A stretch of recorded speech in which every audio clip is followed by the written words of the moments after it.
I'm being stupid. I don't know why I'm doing this. But salute the flock, the brethren, the people, the congregation. I don't know what I'm talking about. But thank you being here with me on this beautiful Friday night. It's actually been a nice, brisk fall Friday night. Salute to each and every one of you guys. You could be anywhere else, but you're here with me. I appreciate it.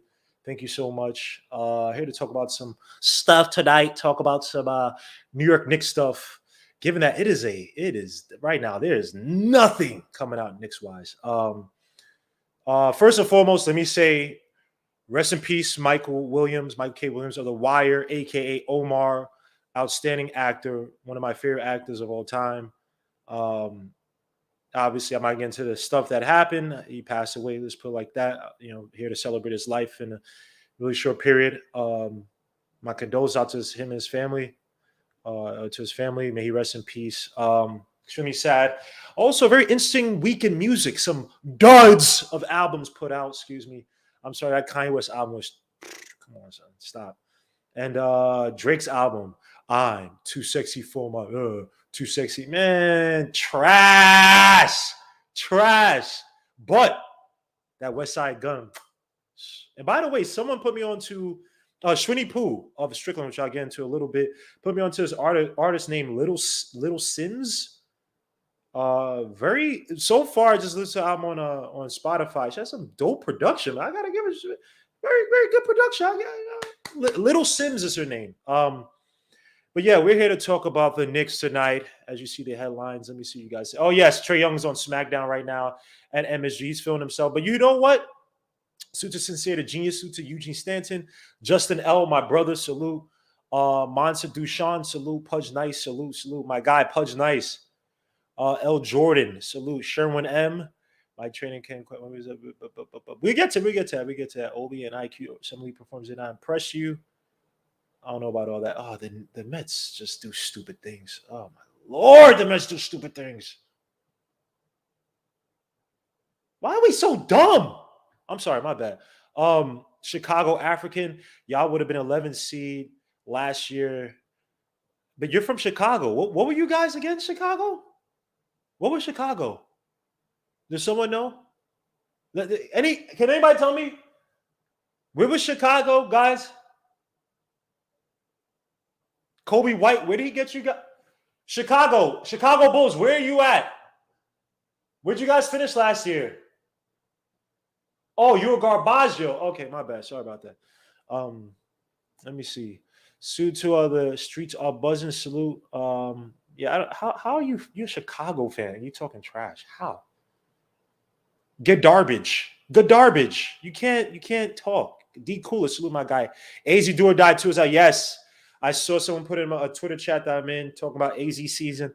I will definitely check that out. Little Sims, yes, IKBM, yeah. I didn't know about her till today, so definitely she has her production on the album. She has 2 songs, Introvert and 2 Worlds Apart. The production on that, I was like, yo, what the hell is this? Gotta give it to her, man. Shy Legacy, salute. Hector Gaston, salute. So yeah, let's talk about it, man. Let's talk about it. First and foremost, I'm wearing this, obviously. Zach Wilson playing this Sunday against my former son, Sam Darnold, the Panthers. And then my uncle's playing tomorrow. He's not my real uncle, obviously, but my uncle, Ronaldo. Let's go, boy.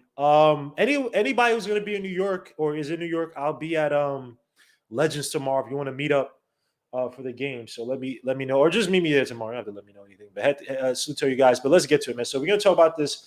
Oh, first and foremost, I forgot. Yes, I had an interview with Shwinny Poo and Stacey Patton of the Strickland. Please check it out.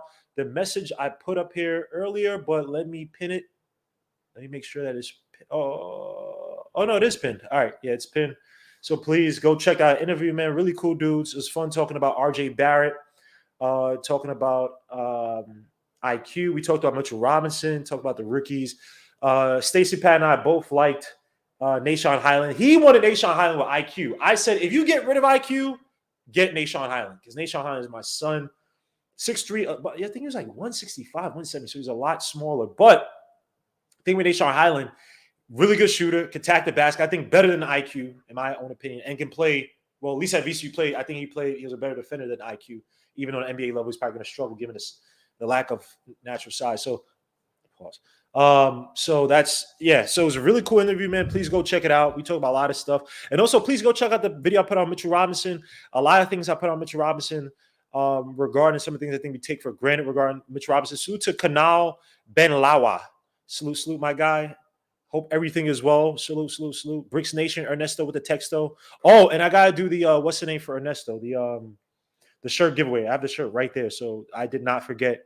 Probably gonna do it like the first game or something like that, something close to the season or during the season. So yeah, please go check out that interview, man. Really dope dudes, man.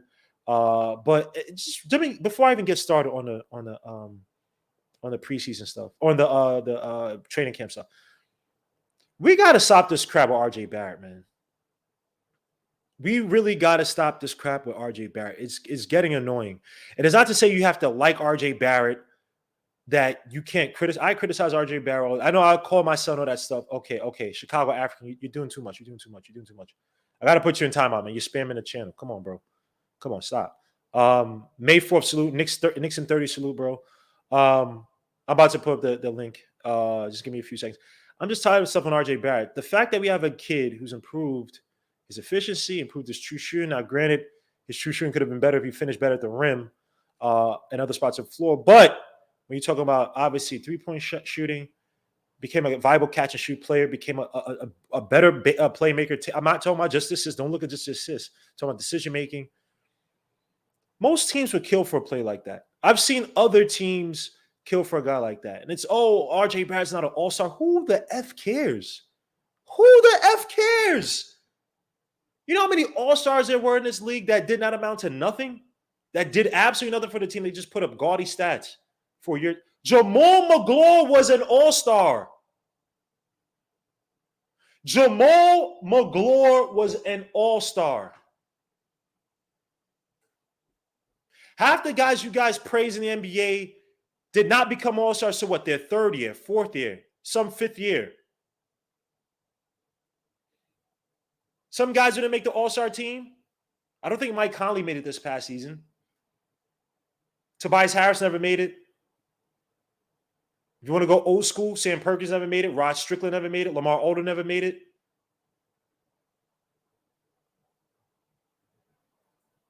There are a few guys who have not made will never sniff an all-star. Fred VanVleet has not made the all-star team.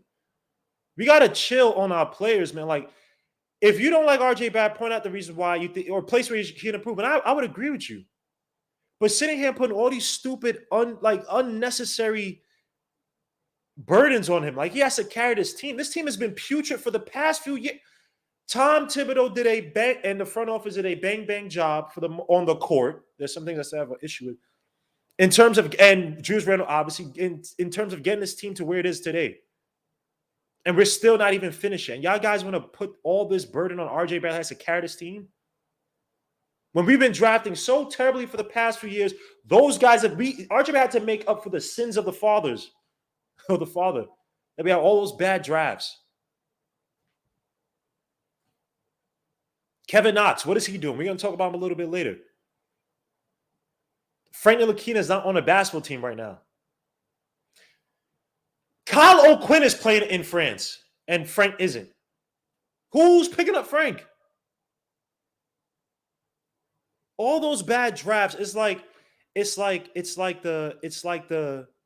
Cinderella with RJ Barrett, and RJ Barrett are fans of, or people don't like RJ Barrett for stupid reasons. It's like Cinderella, where RJ Barrett was a pick where, okay, he was at third. And then, granted, at the time, I wanted John Morant. So I'm not sitting there trying to say, RJ Barrett's just coming out. I thought he was inefficient. I thought there were things he had to work on. I was a big fan of John Morant. Yeah, I know I wanted John Morant number one if we had that pick. But even then, going with that, RJ Barrett improved his game so tremendous. It's a Cinderella effect where the ugly sisters and Frank and Knox, those supporters, they're mad that RJ Barrett is actually decent and trending in the right on the right path and trajectory. And they're mad because of that. They're mad. And so they look at RJ Barrett and they nitpick all these things, but they're sitting there praising Knox and Frank, who have not shown much of anything for the majority of their career. I know Knox with his rookie year, whatever. The guy, Knox, does not have a head for basketball. He does not have the brain for basketball. Frank Ntilikina is not a basketball player. Oh, in the NBA, let me say. At least not a starting guy. And I was a Frank fan on the team. Not necessarily when he got drafted, but I was a Frank fan. That guy's got to chill out on RJ Barrett. Like, we should be looking for ways for him to get better. RJ Barrett this season might have a more impactful year and get his scoring. He might average 15 points this season. And give you a true shooting still maybe 57, 58%. I think this past season he shot 57% true shooting this season. He might give you I guess if his three-point shooting goes down, but his efficiency at the rim gets better, maybe he can still stay around that area. Because I think his three-point shooting might dip a little bit more if he's playing more catch and shoot. Excuse me, I have a freaking throat. I can't even talk. Pause. That didn't sound right. But he might have more assists. They might utilize RJ Barrett to be more of a playmaker in the mold of Jimmy Butler versus, say, Zach LaVine when he was a point forward for Tom Thibodeau for that half a season, whatever he was with the Wolves. Like, I don't get this about RJ Barrett. If you don't like his playing style, it's fine. Like, Randall, I don't like his playing style, but when Randall showed me that he can pass at the double team and the play he put in the season, carrying the team on his back, you heard me on the show. I give him all the credit in the world. Like, we got to stop hating on our players, bro.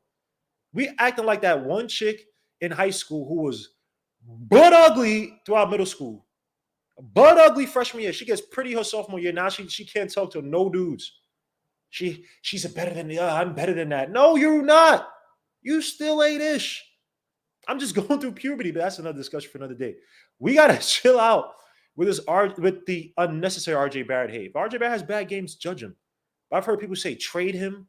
Which, look, if you're gonna get a top player back, fine. But given the fact that here's how you know it's hate. If RJ Barrett is that good, you're probably going to keep him. But you want to trade him because you think he's that bad. Who are you think you're going to get for RJ Barrett unless you're going to load on with a whole bunch of other picks? Think about it. So you're doing it out of a sense of hate. Not because you want necessarily the team get better. You think that we should get all-stars. There are a bunch of all-stars in this league who will never do nothing on their team. It is what it is, man. Some of you guys are. I love my Knicks fans, man, but some of you guys be bugged out. Like, I don't care about RJ Barrett to me. Like I said on Sweeney Pooh's podcast yesterday. Salute to Sweeney Pooh. Salute to the Strickland. RJ Barrett's greatest gift is knowing that he's not elite at anything, and to stay in this league, he has to work stupid hard and smart at being as good as these other guys. The guys is Ben Simmons. Shaq and Charles Barkley just killed Ben Simmons, a guy that everybody wants to trade for. Not everybody, but people want to trade for. Ben Simmons. He thinks he's way above God to sit there and improve his three-point shooting. And this guy they gave how much money to? A guy who's unplayable in the fourth quarter. And y'all sitting here talking about RJ Barrett got to do this, RJ Barrett got to do that. And granted, Ben Simmons on any day is better than RJ Barrett naturally. Ben Simmons could easily flame out in his league, given his attitude. God forbid, knock on wood. He's had injuries before. He had a Jones fracture injury. I believe he had like a knee tweak last year or something like that. One injury, if it takes away his athleticism, he's not the same player. And then who's going to sit there and say, let's hopefully he develops his three-point shooting. Well, if he's not the same lockdown defender and finisher and facilitator at that size, because God forbid, knock on wood, I don't wish anybody he gets an injury, who's going to give him a chance? This is the NBA. They don't give a ish. You injured? Oh, you damaged goods. Let's move on.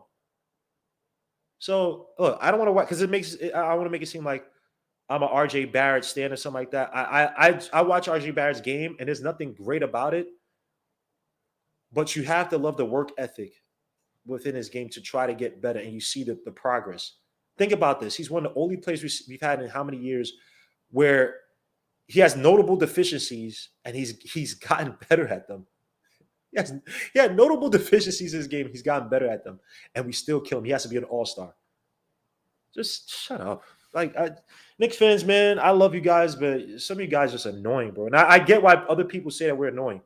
I get it. I understand why people say we're annoying. I see it. If I was not a Knicks fan, I think we're stupid to not like a guy like RJ Barrett when we've been drafting trash for all these years. But anywho's, let's get to this. Some questions regarding the training camp. First preseason game starts in it starts in about October 5th, I believe, is our first game. Let me see. Let me just get to sorry. Just get into my video so I have the questions here too, but I just like seeing exactly what I put. So I put a few questions. Who are the leaders? Who are the captains of the team? Obviously, I don't think Tom Thibodeau. I don't remember him asserting actual captains. And I'm gonna bring in Mark because Mark trolls.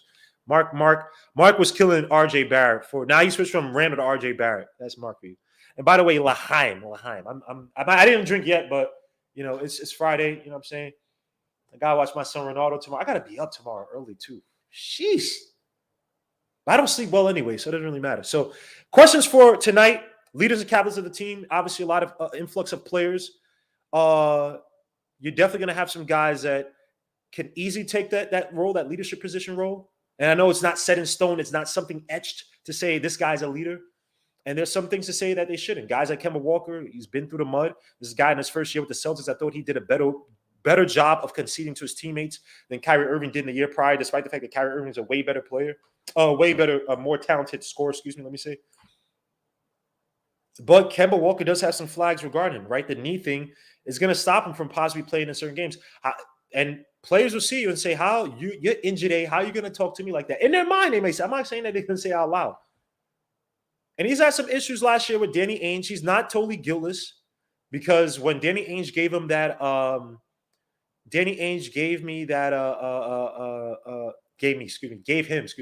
gave him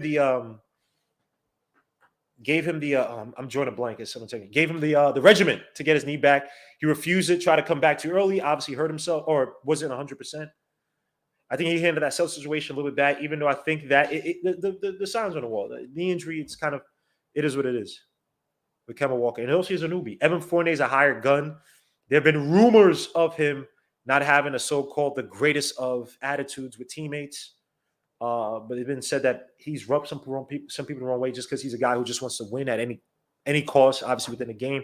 That may rub some people the wrong way. And like I said, French players play as a soccer fan. I will tell French players are resolute.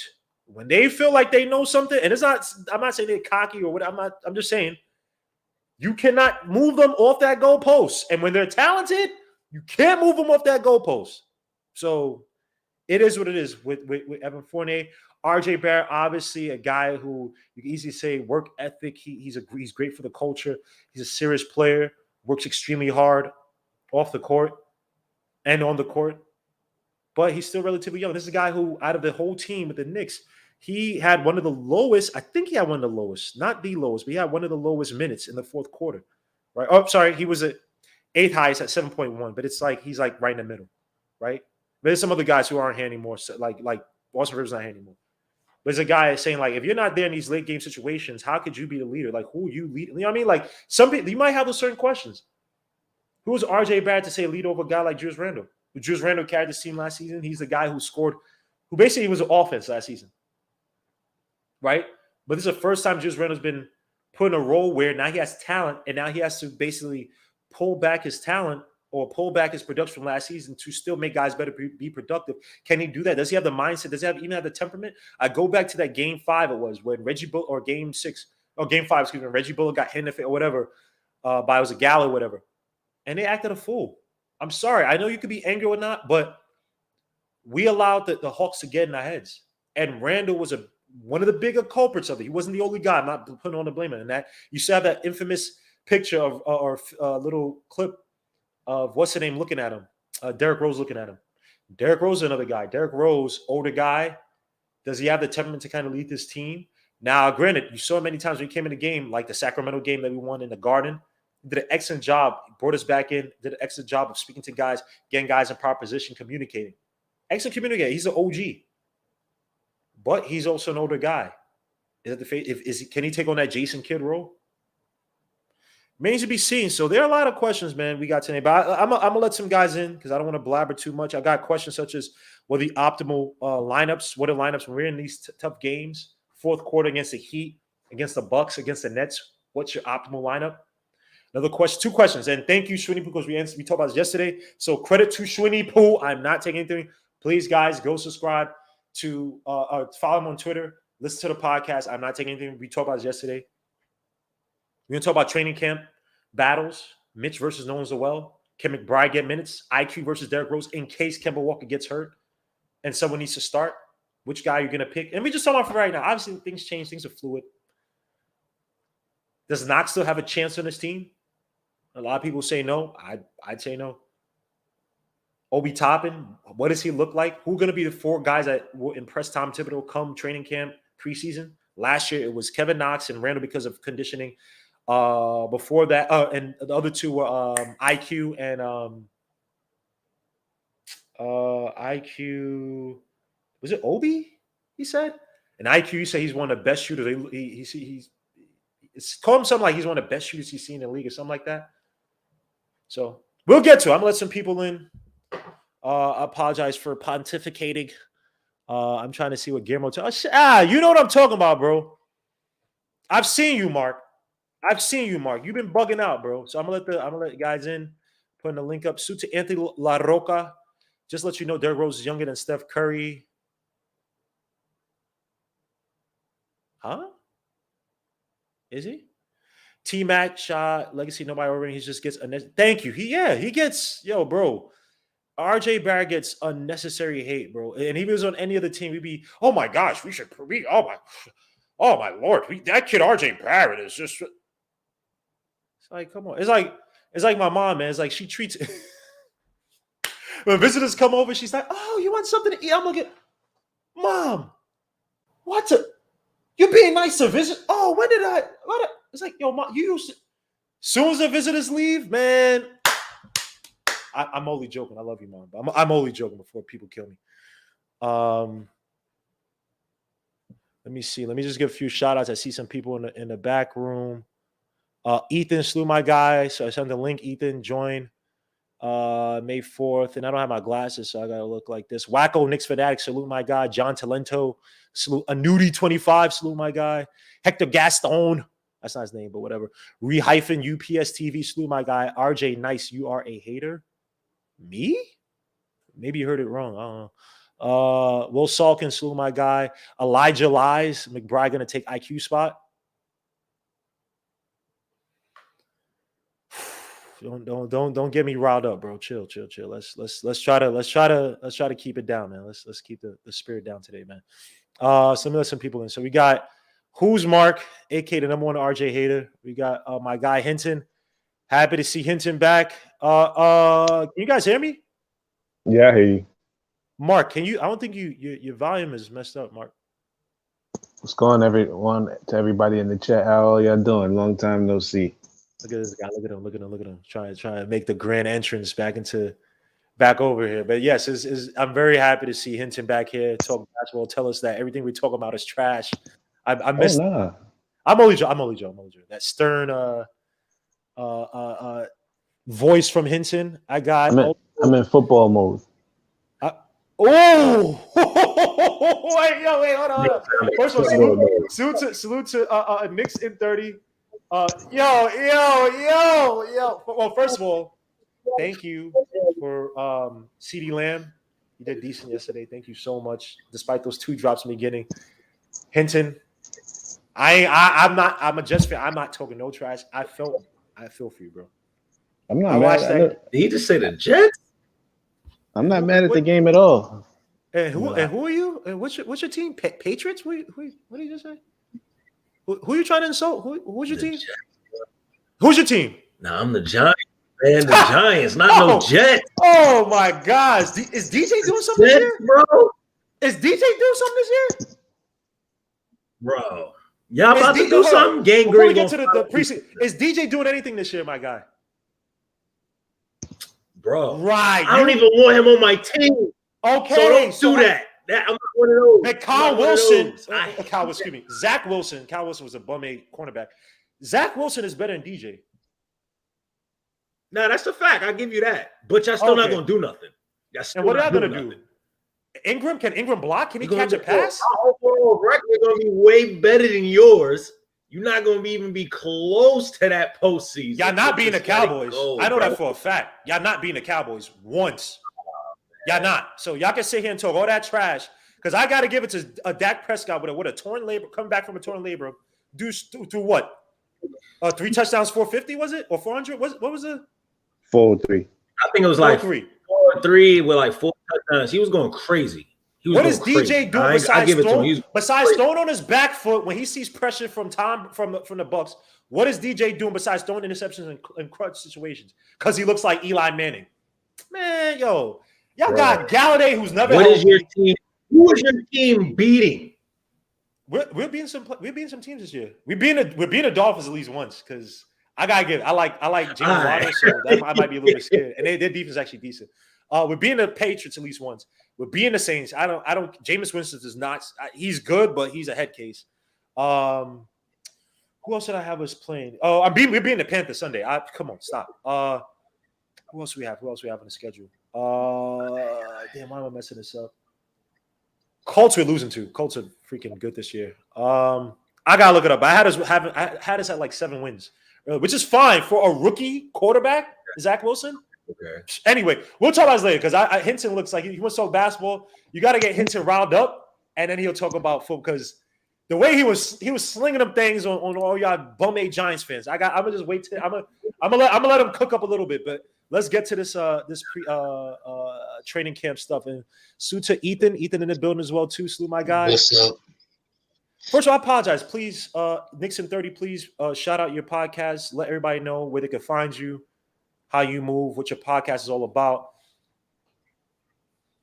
I mean, y'all already know the name is in itself. You feel me? Nick and 30. Y'all already know the vibes. Got the YouTube popping. Got the podcast out. Just all Nick related. But at the end of the day, I got to be a realist when it comes to it. I'm not giving y'all fake news. I'm not going to sit here and say, yo, we're going to beat the world. But I'm going to keep it a band about my team. We smoking a lot. You feel me? It's lit. Y'all already get in tune. Make sure y'all get some merch. Make sure y'all be there for everything. Go live on Thursdays on the IG channel. You feel me? I drop a blog every other day. Drop a new pod episode on Fridays. A lot of work. New up and coming guy on the rise. You feel me? Just doing what I got to do. Yes, sir. Besides that Giants crap, this dude knows his Knicks, man. Very. Oh, yeah, Jets fan, bro. I hate when you talk a bunch of ish. Yes, you always talk ish about the Giants, but you're a Jets fan. Always talk ish, but you're a Jets fan. Yeah, you're a Jets What are fan. the Giants doing? Like, y'all about to get your GM fired. Like, okay, but at least we better than your team. You're not better than our team now, bro. You're not. Bro. Last year, I give that to you. I had to agree with you all. And even last year, you guys got mad because the Eagles gave up. You were mad that you guys can get into the playoffs with a losing record. Like, that's embarrassing, bro. You guys are literally thinking the Eagles going to help you guys get into the playoffs. Just think about that. You know what I'm saying? But that's the Giants for you guys. You guys gonna be drafting Spencer Rattler next year. So just chill out. You guys will be. Nah, I want Malik Lewis. Screw DJ. Whichever one. DJ ain't it. That dumb. Okay, and I never said he was. I told you he trash. All right. They gave him a nickname before he even played a game. Nah, it was after his first game. Oh, well, the first game. Why y'all killing my man, son? Why y'all say he looks like Shumpert? Why? Because he got the beard? Like, come on, bro. I wish I get a beard like that, man. My beard, I got the poor Pierce patchy. I saw Shump a couple weeks ago outside. Really? Mm-hmm. Ain't he shooting like a show or something like that? Him and his wife? Yeah. Something like that. But nah, he was just walking down the street. So to get to his Knicks stuff, man. Now, obviously, Tom Thibodeau doesn't necessarily. I don't think he picked captains last year. I didn't see anything regarding him picking captains. But when we talk about these guys on the team, obviously he's had his leaders in the past. Derrick Rose, that first iteration of the Bulls. The second iteration was Derrick Rose went down was obviously Jimmy Butler. And Jimmy Butler basically just followed him wherever he was outside of until he got to the Minnesota Timberwolves. Well, I guess he only followed him to one team. But we have several guys in this team now. Last year, like I talked about with the Hawks, I was disgusted. I thought we showed a lack of leadership. And even though Derrick Rose was like the OG sage, I didn't see there was no clear-cut leader on the floor. And Tom Thibodeau, even though he may be a hard ass, excuse my language, on the players behind the scenes, it didn't really show out last season. Now, granted, it's only one situation, but with more talent and given the fact that we want to run, I don't think Julius Randle is going to have as superlative a season he's had last season just because you have more talent. Obviously, there's going to have to be some leaders on the team. And this is going to lead to another question I have regarding the lineups. When you look at this team right now, who do you think will be the so-called de facto leaders of this team or leader of this team? Who will be the Jimmy Butler? Who will be the Derrick Rose? No, well, since he's right on the team. Who are those guys going to be on the team? Mark, let me start with you because I know he's not going to be RJ Barrett, but go ahead, Mark. Yeah. You're a hater, Mark. It's fine, bro. Yo, Mark, you're still not on, bro. Your mic is you're muted or something like that, bro. No, we can't hear you. Nah, I can't hear you, Mark. Mark, I can't hear you, bro. He's gonna come back in. Let me start with Hinton, man. Question is, who's the de facto leader? Well, you paid Randall this year, so he has to be the leader. And with the way he played basketball, he has to be the leader. He's the leading scorer. He's the rebounder, and they gave him the check. So all those check the boxes as he should graduate into being the leader of this team. Just also with experience, this will be his third year. He's the best player. It is what it is. Do you think we have one of the situations like the Warriors where your so-called de facto leader and Draymond Green wasn't your highest paid and he wasn't the best, but your most visual or the most iconic player, obviously Steph Curry, wasn't the leader per se, and then your best player once he got KD, or you say most iconic player was Steph Curry, your best player was KD, and then your leader was Draymond Green? Because we have one of those situations where maybe Randall isn't the leader and he could take that role, and maybe you put that leadership in a. I don't think Draymond, but for me, I don't think Draymond's the leader of that team. I just think he talked the most, and that's what you see it as. I'm more of a person who, when I played any sport, I'm gonna be a leader by example just by playing. Like I'm gonna let my playing do the talking. So, for me, I would never look at Draymond as the leader. I just say he's the one with the most mouth and that you see, but not everybody's always listening to the person with the most mouth. That is true, but I felt because, and not say he was the smartest, but because his role is like the point forward defensive guy, and he was like one of the main cogs of that offense. I felt like, to me, just outside of obviously Steve Kerr and Mark Jackson's too. On the defensive end, Draymond runs that. On the defensive end and offensive end, at times he runs that. But you could say that he has his role. He has his role, and Steph allows him to have his role. But at the end of the day, you already know who the guy is of that team. So yeah, but when you look at Steph's role on the team, a lot of it is dependent on Draymond Green. Same thing with Clay. Go back. Yes, it is. Go back to when I think was the Blazers series a few years ago, right? In the Toronto Raptors finals, your best player was Draymond Green. Without Draymond Green, he is your, in terms of, because you play Curry off the ball so much, and you play Clay off the ball as well too. Draymond Green is your cog. He's your facility. But you got to think about this. When they lost that series, when they lost that series, they were coming back. They lost that series because they lost Clay. No, he's talking about the Portland. He's talking about the Portland game in the Western Conference Finals. Wait, that Portland series with Curry ate up Damian Lillard? Yeah, Curry and Draymond dominated both. Bro, Draymond was arguably your best player in that series. Yo, bro, Steph averaged almost close to 35. That means absolutely. I'm not taking anything away from Steph, but Steph, bro, without Draymond Green getting the ball to Steph the way he does, I don't see that team being as successful, bro. As good as Steph Curry is, he's not. I understand that, but it's Curry's play. My guy. It's Curry's play that allowed Draymond to play like that. So it's like if Draymond was playing with any other guard in this league, it won't be the same. It's just because Steph is a different type of a player that allows Draymond to look like that. Remember, at the end of the day, when you just think about this, all right? Just think about this, right? All right, check this out. When Steph doesn't play, are they even in playoff contention when it's just Draymond out there by himself? No. Exactly. I agree with you. That's what I'm saying. Draymond Green, even when you had Kate, he was probably your fourth best player. Clay, KD, Steph Curry. Exactly, but he makes a lot of that offense run. I don't know how he has a great role. He has a great role, but he's a great role player. He's not moving me to do anything. I'm not disagreeing with you, but I would love to see. I don't know what the numbers are. I can look it up while you guys talk. I don't know what the numbers are, but I'd love to see Steph Curry's numbers last season without Draymond there. Bro. Okay, and let me see his numbers without Steph. You guys are seeing this the wrong way. Curry is better than Draymond. No, I know. I'm saying. I know what I'm saying. I know. I understand exactly what you're saying. But when in the big picture thing, Draymond Green is, he's Draymond not. has his leadership roles defensively. Let's just say that, like he orchestrates everything defensively. Draymond Green orchestrates a lot offensively too, bro. No, he does, he but does not get credit for it. Yeah, that all predicates on what Steph does 100% off and on the ball. Bro, agreed, Steph Curry is the main guy. We can get back to the Knicks, but wait. If Damian Lillard played with Draymond Green, it's not the same. Okay, so again, when it's not the same. When Steph is on that floor, it is hell on earth, bro. They let him shoot threes. The other team, they'll leave him open. They don't bother. They let him, like, come on. Oh, Draymond. Oh, great. But you guys are thinking. I'm not thinking. But we'll get back to that. But Mark, you didn't give me your. And so to Nick G in the building. I know Nick G is gonna say everything I bring up. Nick G is gonna say we're overthinking it. We should not be thinking about this now. I understand, Nick. I'm doing this. I'm throwing out the darts before Nick G even has a chance to destroy my whole episode. We're just living a moment, Nick G. We have nothing going on in the NBA right now, so let's just talk about this. All right, Nick, is that okay? Good. I'm not even gonna let you respond because I know you're gonna kill me. But go ahead, Mark. Go ahead.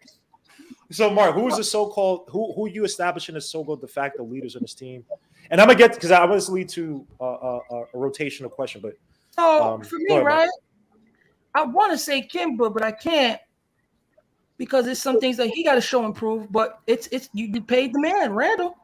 You paid him. He got better players around him. His game has to change to an extent. I mean, more upstairs in his head wise. Everything's gonna be predicated on him because guess what? Thibs is gonna run that same offense where it's gonna be predicated on what Randall does because again, he's the threat for this team. And he's the all-star, the all-NBA team. He's your guy's all-star. So it's put up. It is put up and shut up because all I'm getting. I like to put things on the table. People might not like me. I might not be everybody's cup of tea. I understand. That's all good. Mark. He's your all-star too, Mark. But I'm gonna say this. Let me say something with Thibs too, because I was actually watching some stuff, and I actually want to ask Hinton, Coach. I forgot to send you guys this, but even what Thibs was running last season, I couldn't see it exactly, but I think he did try to. And I told about the time Spain people all that track, whatever. But I think he ran some 4 out last season. But I have to watch it to make sure what I'm seeing. Like I understand the 4 out 1 in concepts, but. I wonder if Nick Hinton seen that. Maybe they could confirm. I'm not sure. It's just a cursory kind of a look at it. But Tom Thibodeau again, it was hamstrung by the lack of talent on the team. No, and that's okay. Put like this. Steve Clifford tried stuff on that Magic teams last season, and they were putrid. You know what I mean? Like if you don't have guys to execute, the Magic's team went down to injuries. Like if you looked at that team, they was playing like G Leaguers. Like they had nothing but injuries. But they haven't had a top offense, I believe, since Dwight Howard. I think I was reading that they've had a top offense, and I mean like they've had offenses in like the 18th to 20. Oh, go ahead. Didn't they have Chason Randall playing for them last year again? Yeah, yes, they did. He started for them. But I'm gonna say this game up. So hold on, Mark. Nick wanted to say something. He wanted to interject and correct somebody. I know. So someone's wrong. Someone's wrong. The thing, you hear me? Yes. All right. So the thing about the Orlando Magic offense, they had opened it up like a lot last season at the beginning of the season. Then the injuries hit, and their numbers tanked. Yeah. What is up with Hitton's face? Like it's frozen? Yeah. Oh crap! Yo, that scared the crap out of me. Yo, son. Yo, I didn't want to interrupt. Yo, oh my god! I didn't want to interrupt. Hinton better be lucky nobody screenshot that. Like I've never seen Hinton. Somebody did. Somebody bound like that. They caught him. The thing caught him at the. Yo, I didn't want to interrupt. I saw that like a minute before, and I was laughing. Yo, don't play. That scared the crap out. I was like, yo, I've never seen Hinton. That seems like. That was funny, but Orlando, like you can't judge Orlando on that one. The other thing, like just to chime in about the Draymond Green thing, Draymond got hurt last year for 9 games, I think, and their offense sputtered as well as their defense sputtered.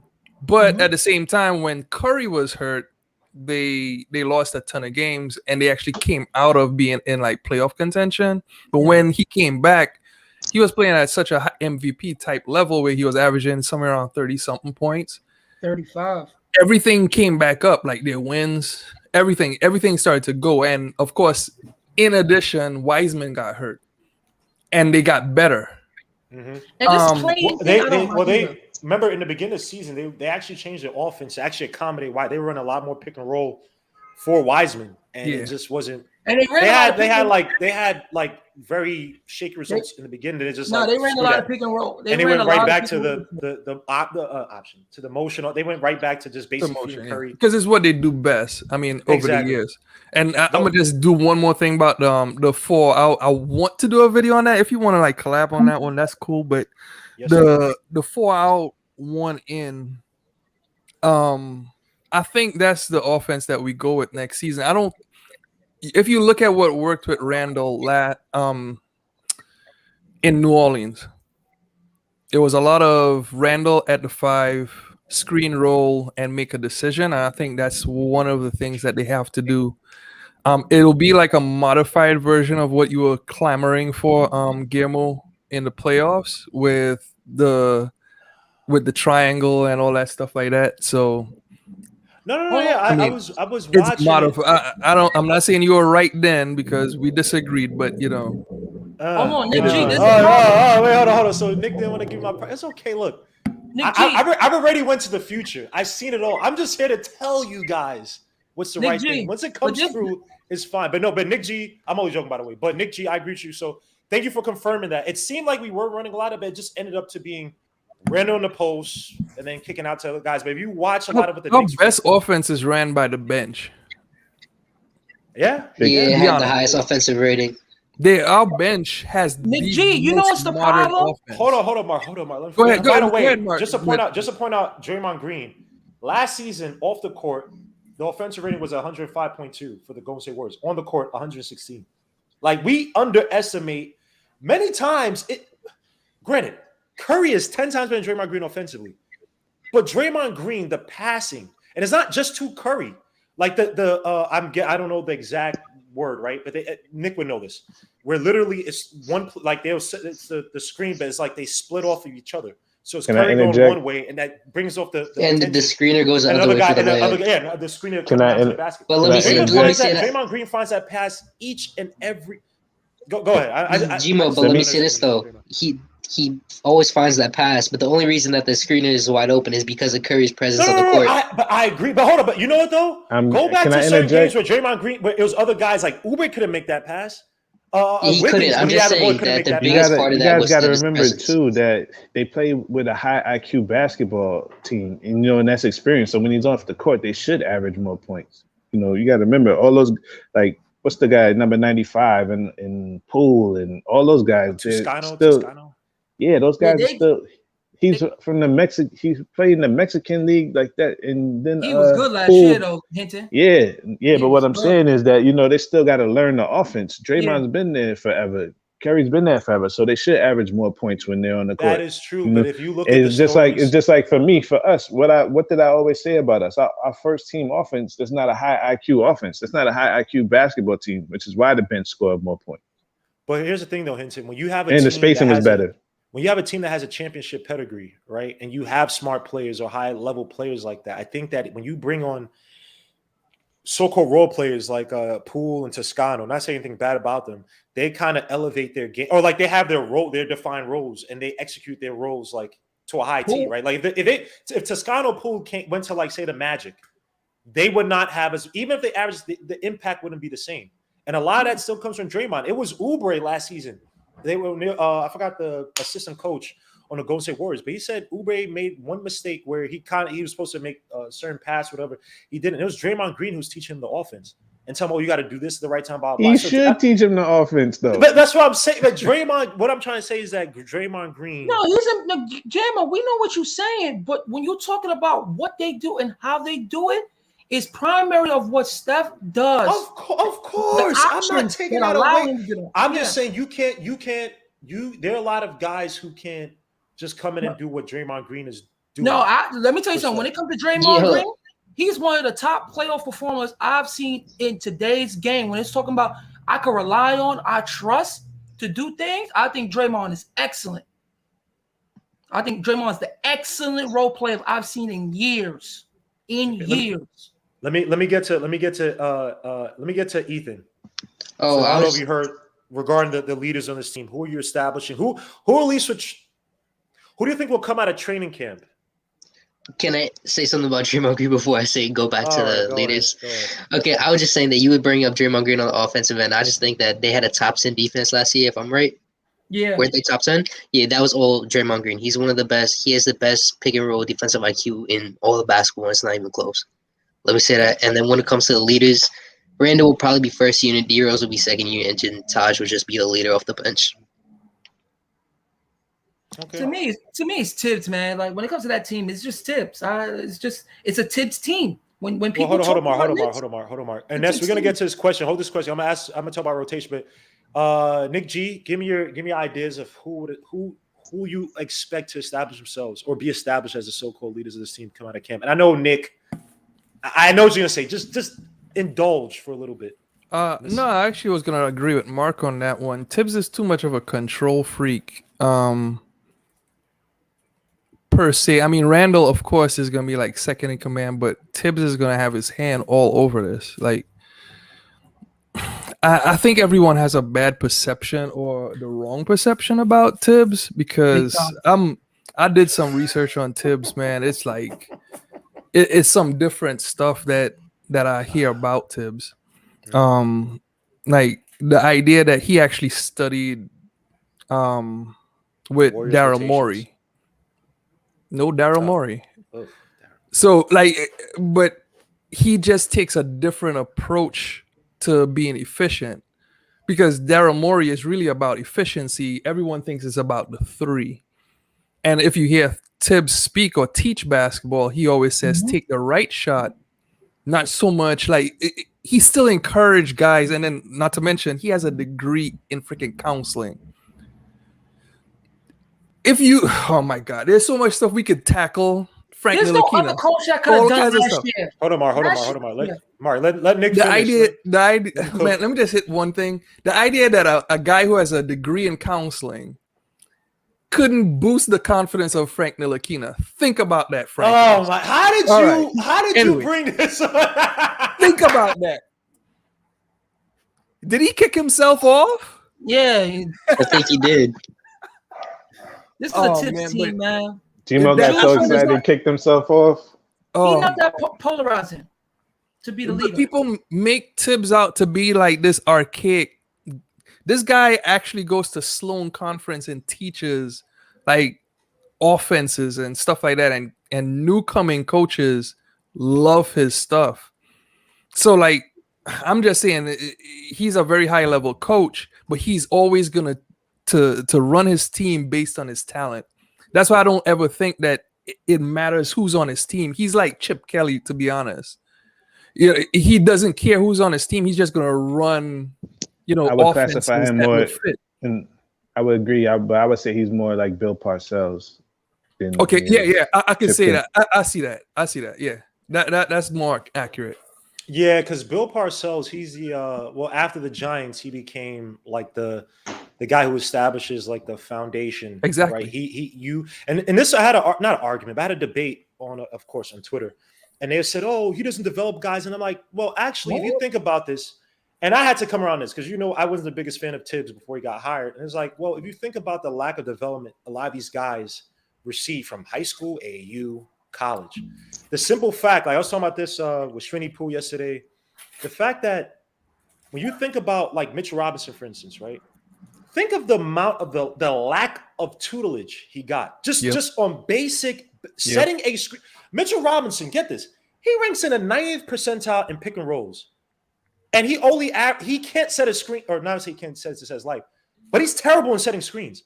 Yeah. Like if you look at screen assists, right? And granted, it's tough to compare because obviously different offenses, right? But Sabonis he lost T.J. Warren and Malcolm Brogdon. That Pacers offense and their bench was not good outside of McDermott. And he still averaged 6.5 screen assists a game, which was like tops in the league. Sabonis. Mitchell Robinson only averaged 2.8. Now, granted, the Knicks offense has been putrid, But if you look at the screens, you could just say Alive. That's also a Mitchell Robinson. He's still ranked in a 90. So we have players. But can I interject though? Go ahead. For real quick, Mitchell Robinson and Sabonis are not in the same class of offensive player though. So no. But what I'm trying to say is that there's a fundamental that literally that is lacking with Mitchell Robinson, and that lacks with a lot of these guys coming from college. So when Tom Thibodeau does things like again, we ranked like 7th in the league in terms of attempts and like 5th or 3rd in percentage regarding corner 3-point shots. And he's not an offensive threat. Thibodeau will put you in certain positions. Thibodeau will put you in certain positions as a player to all you have to do is just execute. That's learning. He doesn't have to sit there and develop you. And look at Nick looking at his son. He just says, because that's the only time Nick smiles. He doesn't smile for anything else. So I'm playing with my son. What's wrong with you? That's a beautiful moment. Nick is your arch enemy or something? No, I'm just getting on Nick because I'm like, Nick is he's just a born. Anyway, no. I'm OJ. But yeah, I agree. I think Tibbs is a good teacher in that sense, the Bill Parcells. And State of New York, chill out. But State always says he's a Bill Parcells because he wants Tibbs gone from this team as soon as possible. I say let him develop these young guys. Or develop the team. Let him at least establish a foundation. We can move on. He turned Kyle Korver into a defensive player the year he had him. He did it with Luol Deng too. Luol Deng's defense went up. He turned him into a 2-time All-Star, All-NBA defensive player. He turned Noel into a top 5 MVP. Just look at Randall's numbers. Yeah, he turned little Johnny into a rotational player when he had him. The little guy, little Johnny kid. He helped Nate Robinson get a career in the league. Thank you. How much do you want? Like, bro, look at Jimmy Butler. He turned Jimmy Butler into one of the top premier guys in this league. I see development. What? Yeah, Zach LaVine, Josh Okogie, all those guys. Like Zach LaVine started his career. Like, and he made Wiggins more efficient. Go look at Wiggins' number when Tibbs had him. He also revitalized Ricky Rubio. One of his best seasons is under Tibbs. Like, there's so many players that you could point to. But guess what? Because he didn't develop Frank and Knox.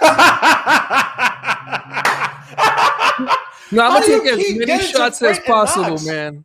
Yo, so I think it's pathetic Frankie gets signed. Frank is not an NBA player. You're not gonna like me tonight because I think Frank used to be a tried out fan. for a K-pop band.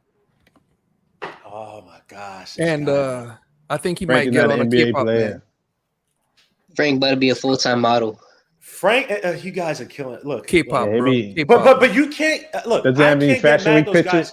You get mad at the previous regime, and we have to clean up. And it's like the reason I only get mad at Frank and Knox, I've just heard so many people put like the burden of like RJ had to be an all-star. RJ should have been doing. I've heard people compare RJ Barrett to Kobe. Like, what the hell? Why would you compare RJ Barrett to Kobe? Like, you can't compare. Wait, hold on. You want to hear Jaylen Brown to Kobe? You want to hear it? Someone said Paul Pierce, that he has the offensive ability like Paul Pierce the other day. Who's smoking that? Yeah, that's what I'm saying. They either smoking crack to James Harden. So Nick, this is what I said about RJ, right? Because when RJ was coming in, because people said I'm hating. I'm giving RJ a role, right? So since we got Fournier and Kemba, right? So people ask me, what is RJ ceiling for this team, right? I said, why can't he play the role of Luol Deng, a 2-time All-Star, All-NBA defensive player? What is wrong with that? I don't hate that. I don't hate it. I just feel like with RJ, it might be more of the Butler role. Like, there are 3 guys you could say Luol Deng, right? 2-way player. You could say Zach LaVine, point forward, but a guy can also he's a focal point of the offense. Or you can say Jimmy Butler. He don't have the offensive fluidity. That's why I gave him Luol Deng, because he could just develop that little 15 mid-range shot that Deng had, the 3, and defend and pass when it needs to happen. Can I give you a better one, Mark? I would be happy if RJ just does Tayshaun Prince. Ooh, hold on. I gave him. I don't know if he'd be a lockdown defender like that. But I'm not saying. I know the role. It's just to play the role, hit shots, but then also too, or even you could say Rip Hamilton if you want to. Like, he got a slight way. No, hear me out on the Rip Hamilton thing. Is still to score like close to 20 points per game, but then also too, like when Kemba and everyone else goes to the bench, he could take over. But here's the thing, Nick. I'll say with play that, a higher role. So Rip Hamilton, like I think of his best. Tibbs didn't let him do that last year, though. The Pistons, he's not going to be like the focal point of the offense. I think he's going to be like an ancillary part. But I think that in terms of scoring, I don't think that they're going to be running plays a lot like ad nauseum for RJ. But I do think he's going to have a high usage because Kemba Walker's knees. Like, say what you want. Oh. He's not going to be able, and I'm trying to get my PT to come on here. She's like shy. He's not. I don't think he's going to get high usage because you have Fournier now, and those will guys probably be healthier. I still think you have Roll. I don't see it. Hold on. So hold on. I have to wait. I wait till they play the games first. Check this out, Hinton. This predicates on Orlando, and I'm gonna tell you why. And this is what I said before the season start. I'm not judging him for 20 games because that's my thing I do every year. If Randle cannot be as impactful as Joakim Noah when facilitating with this team and helping this team win in any means necessary, now that he got good players, something is wrong. Because y'all say that he has the passing ability. He can score better than Joakim Noah. I'm not looking for him to even average 24 points. Give me 20 and 8 and 5, 6 assists. But I want it to be as impactful as how I watched Joakim Noah played in the thibs system by helping everyone else on the team set the screens, try to defend at a high level. I'm not even saying he has to replicate what he did last year, but he needs to be impactful now that he got help that everyone said in this community that he got. So it's put up or shut up. He got the money. I don't want to hear it. If he can't play as good as Joakim Noah, then something is wrong. And this is the thing with Mark. He is not going to let Randle live, so he's just going to keep up. And I don't disagree. I agree with you. He's the guy. He's the guy of the team. You know what? You know what that is. I know exactly what that is. I'll stay quiet though. Hinton, go ahead, say it. I know it is too. You know what that is. You know what that is. That's KP's not here. Again, this is what I be talking about. Yes, thank you, Hinton. You said it. Yes. So y'all bring him up. Can y'all stop doing this? This guy KP's been he's not a bum. He's been not great for the Mavericks, and you've been saying, "Oh no, but the way the Mavericks run, like KP, he does this." Bro, I already gave it up. This guy's on an All NBA team, All Star, all that jazz, and bro, if you don't put up Joakim Noah defensive stats, man, wait. So Legion, he's coming into a new year, got paid, right? He became an all-star and an all-NBA player, right? Mark. We're only joking. No one disagrees with you, Mark. I said it before. So why does KP has to come up every time? Like, I get exhausted at times. Because look how much you're getting. It's fun to do this. It's because it's you, Mark. Yes, that's why. No, I just think that this guy just holds something upstairs to these guys. I don't get it. I don't talk about him. That you think KP holds so much? We're talking about. So let me get to the next thing. So everybody has set their so-called leaders, right? Now I want to talk about actual training camp battles, right? There's some ones that may come up, right? So one obviously, Noel, versus Mitchell Robinson. Mitchell Robinson obviously come back from the injury, and some people say he was going to be a de facto starter anyway. Come back from injury, Jones fracture, which is a serious injury, but there've been some guys that have come back from successfully. Ben Simmons, KD, Brook Lopez, such and such. He's also putting 30-some pounds of muscle. Now, people talk about his immaturity. He hasn't been as bad on social media, I guess, he has been in the past regarding putting these cryptic messages. I basically concede and said, look, if he just gives me a better discipline, better screens, better focus on the court, you give me the double, he's probably going to get double-double. He was going that direction anyway. He's already elite offensive rebounder. He's actually underrated defensive rebounder. I think he's progressing, but there are question marks with him. Noel, you know what you got in him. Brick hands, but elite protection at the rim. Who do you guys think will come out of this training camp or preseason, whatever you want to call it? Who's going to come out the so-called starter for the season? Oh, I'll go. I'm giving it to Mitchell. I don't care. Like, I just think Mitchell at his best is still better than Noel. So for me, that's the only battle that I'm actually even paying attention to. I think all the other battles are really there is no other battle. I think everybody's position is really solidified. So the only battle for me is who is going to start at center, and I wouldn't even think it's a battle for me because when Mitch got hurt the first time and he came back, he was starting, and then he got hurt again. So I think even Tibbs knows, he probably sees it in practice. And Mitchell's offensive rebounding to me is just so important that I would just throw him in just because of that. You know, and he box out. Yeah, and he box out. Yeah, so for me, it's not even. I don't think it's even a debate for me. I think it's just playing time that has to be, put together. But for me, I don't really think there's too many battles. Oh, listen, there was Noel concerned back the clock to his high school days, and it's Mitch. Oh my God. Yo, Gammo, there's a thing, right? There's a thing that I saw the other day about Randall from New Orleans to the Knicks. The last 2 years, he became this is important. This is important because it's his game. Okay. He's not a good finisher around the rim. That is going to be like the high 60s last season for the Knicks. No, he's not. He was like 54 or something like that percent. No, not his first season with the Knicks. What was he? First season he was 60s. Yeah. No, I'm talking about finishing around the rim, like finishing, like the attempts that he takes that he don't finish around the rim. It is very, very, very, very, very poor.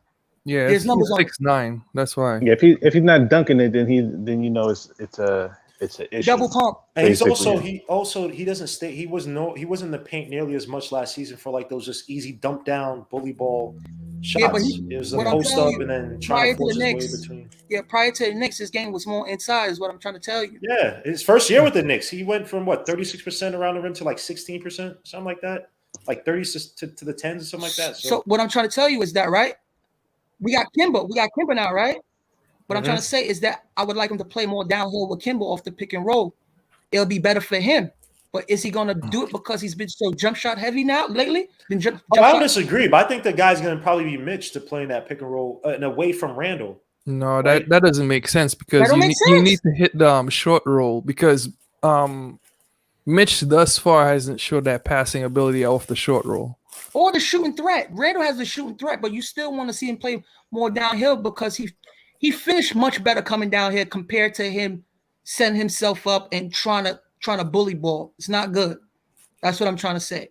So yeah, but even with the rolls with Randall, you've seen it many times. He'll take the dribble and kind of I'm saying he's shying away attack to the basket. Yeah, what I'm saying, he's shying away more from the rim. So it's easy for defenders to say he's not coming to the rim no more. He's just going to shoot the ball, and he can't be like that. Not when you got see with Mitch. I have an easy Mitch has saved so many stupid errant passes, right? He's a cleanup man. Say it again. Mitch is the cleanup man. Like that's why I love him because he cleans up all the little mistakes that people don't see. And good point because Mitch is not going to sit there because he's just going to roll. So whoever the defender is, unless Kemba traps that guy in the hip and then takes a shot. But typically when you see Kemba, at least the Celtics highlights when he was taking shots off the pick, he had always some time to keep dribbling and then take a shot versus Mitch probably giving him no time and he has to throw it up to Mitch or whatever. So the next training camp battle I was gonna actually put out. Can I make before you get? Go ahead. If Tibbs doesn't use Kemba Randall pick and rolls or just that. Yeah, I'm gonna lose my mind because I said it last year. He never did that enough with Derrick Rose. That's true. With those two. So for me, I'm really gonna be frustrated if you don't have your two best offensive weapons in pick and roll situations with everybody else feeding off of that. You could, and you know what? You could just leave Mitch in the dunker spot at that point because you have RJ in the corner and you probably have Fournier on the wing. So for me, if you don't run that pick and roll, you wasting time for me. But Randall. Yeah, especially in critical situations. I agree with you. Not doing that. They probably held him back last season. Is just to preserve him because he was basically end all be all on offense. But even with Derrick Rose and IQ, you better use that this year with Randall. Like you better take advantage of that. Disagree. I got one more thing about Mitch just to chime in. Usually with the Jones fracture, you want to lose weight while healing. Less pressure on the foot. Yeah, and because it's a hard place to heal. So him putting on weight, you never know if he could get re-injured and stuff. Ultimately, I think the Knicks do re-sign him as well as start him, but I think just him gaining weight it helps the rest of his body stay healthy, etc. But it is concerning from a healing standpoint. Right. I mean, I think it's a place that gets like the least amount of blood flow. So, yeah, it's a tough injury. I'm not sure what Ben Simmons, Brooke, and Katie did. Like Katie at that was it 13-14 season. If he added more muscle, I just know he added more muscle. To me, after I don't know exactly which year. I don't exactly know when it was, but that's a good point. I don't. Mitch and also 75. He's not from what I see. No, he's not a big 275. Yeah, but he's go. I'm just saying he don't look like when someone put on like crazy muscle. He like didn't Oliver Miller. Yeah, he didn't put on like Gordon. Remember when Gordon Hayward put on that crazy muscle at one point? I don't think that's going to hinder his game. I don't think like him gaining the weight that he gained is going to hinder his game. They have all the top doctors now. It has to all be functional strength. Hopefully, a lot of it's in like the legs because he has poor lower body leverage. So hopefully, a lot of it's in those muscle areas. I would say he's been good the last year. Last year and the year before, he was actually pretty good. He was actually pretty good. He's what? Like his leverage and his leverage. What leverage? He was getting beasted down low against his post-up defense was terrible, or not terrible. It was bad. He's gonna abuse every time in a Andre Drummond, literally from the preseason to the second game of the NBA, abused Mitchell Robinson. Who does Andre Drummond not abuse? Andre Drummond is a bum, right? But you were able to exploit that old school post-up game of Mitchell Robinson. So bonus abuse him. Rudy Gobert, who doesn't have a post-up game to save his life in the playoffs or crisis situation, abused Mitchell Robinson. Even Clint Capella had his way a few times against Mitchell Robinson. He is not bad as Noel. Let me just say that. He's not as bad as Noel. No. But I'm not talking about relative. I'm just saying that he doesn't have good lower body leverage. He gets bullied. That comes in time because the dude is still young, bro. Bro, there are guys who Mitch is still what, 23? That might, but there are guys who don't gain weight. There are guys who for their whole lives, because the metabolisms are stupid, they just don't gain weight in certain areas until they're 40, 50 years old. He need MAGA root. That's what he need. He need MAGA root. That's what he need. Wait, what? You need MAGA root. You don't know what that is? Oh, MAGA root. That's pass. Or back in the day, we used to drink. Didn't you guys used to drink nutriments before basketball games? That's what it basically is. A natural thing. I know it.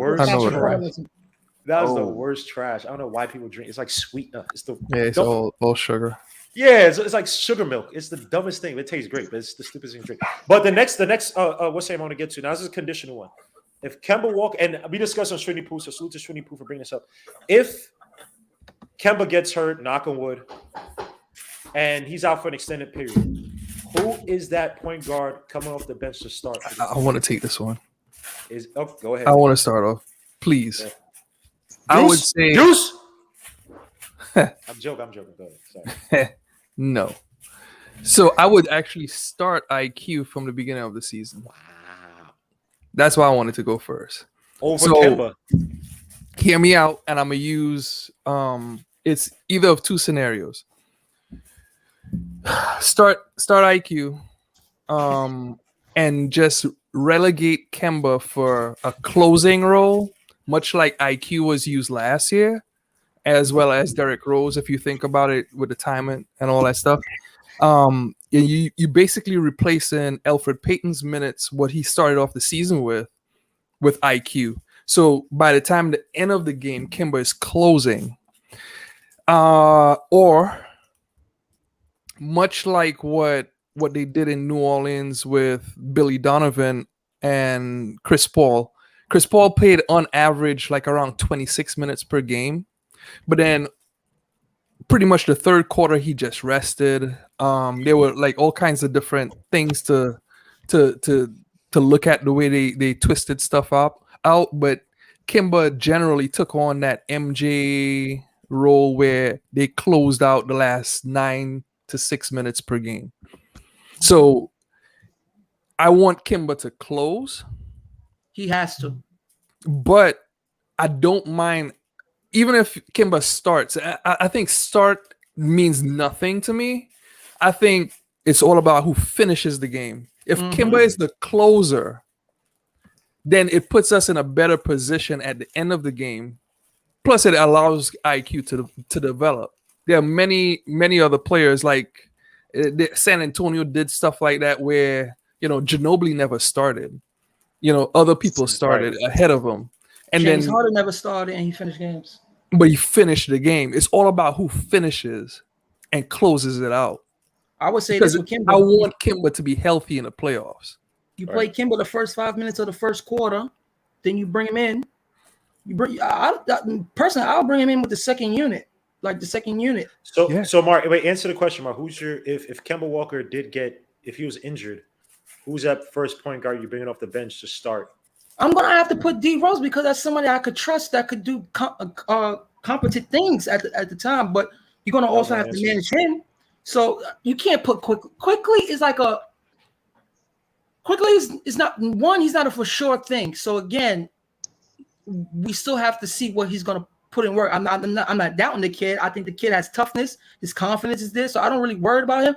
But you still want to see if he can gain consistency because he started to lose it at the end of last year. But one, he's not a point guard. You necessarily don't want him with the ball constantly. You want him to touch the ball from time to time and handle it, to make plays such and such. But he's not that point guard that we need from Kemba. But Derrick Rose will have to be the starter, man. I just like what we have with IQ as like this combo guard who is trying to develop. That's okay. Yeah, that's okay. I like people kill him. I liked what I saw in Summer League. I know the shooting. I don't care about. He did good. Who gives a damn? Like I'm watching some of these games. I'm sorry. He had go back to the Pistons game in the first quarter. There's a play he's literally spending 10 seconds screaming at Reed Travis to get over and set the pick, and people were killing him like, oh, he holds the ball to him. I'm like, bro, he's playing with Wayne Selden and Reed Travis, who is not a basketball NBA player. Yeah. Like I thought what he did this season in terms of court awareness, he was playing within the flow of the game. And I'm looking, when I would come online, I'm seeing people like, I'm like, I've watched these games. We all watch these games. Like, where do you see IQ being like a detriment to the offense? Like, he don't shy away. No, he don't shy away from the games, but because he has a habit of over dribbling from time.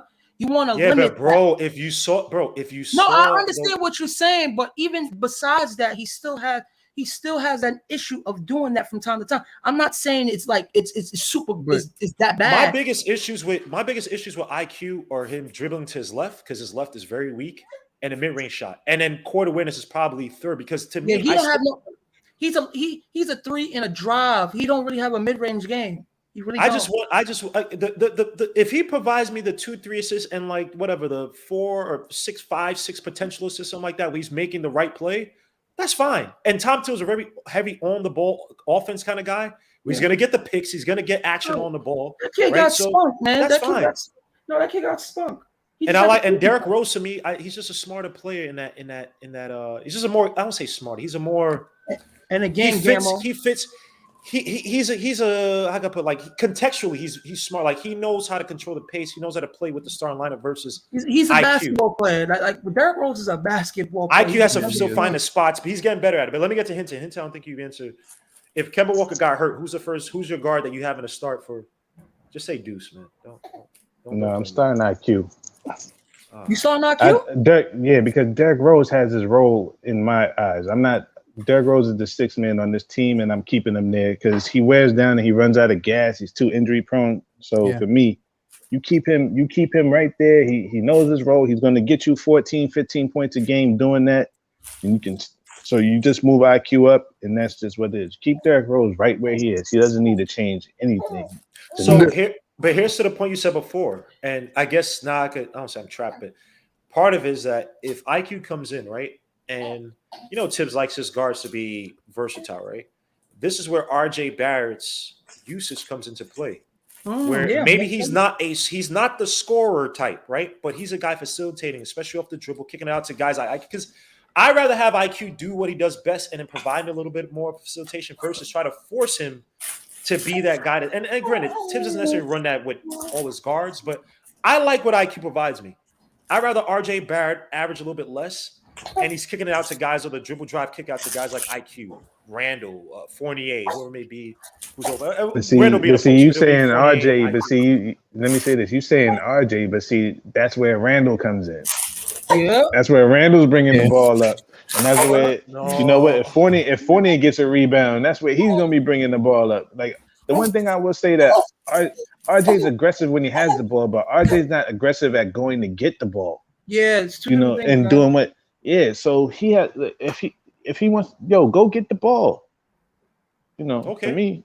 Okay, I don't disagree. So if RJ goes and gets the ball, and granted, many times that season, it was whether he's known as Noel or Mitch, who actually did a very underrated job fighting for the ball, getting it, and then Randall's there to get the so-called loose ball or whatever. I'm gonna say so hold on. If RJ Barrett, can you see RJ Barrett having high usage in that scenario I gave you with Kemba Walker, Knocker gets hurt? I can see RJ having high usage, but it's going to be up to RJ to have that high usage for me. Yeah, like I'm gonna say this. This is a team. This is a team where he's still one of the youngest guys. He's going to have to get in where he fit in. Like, and he's like this. You know, and that's just what it is.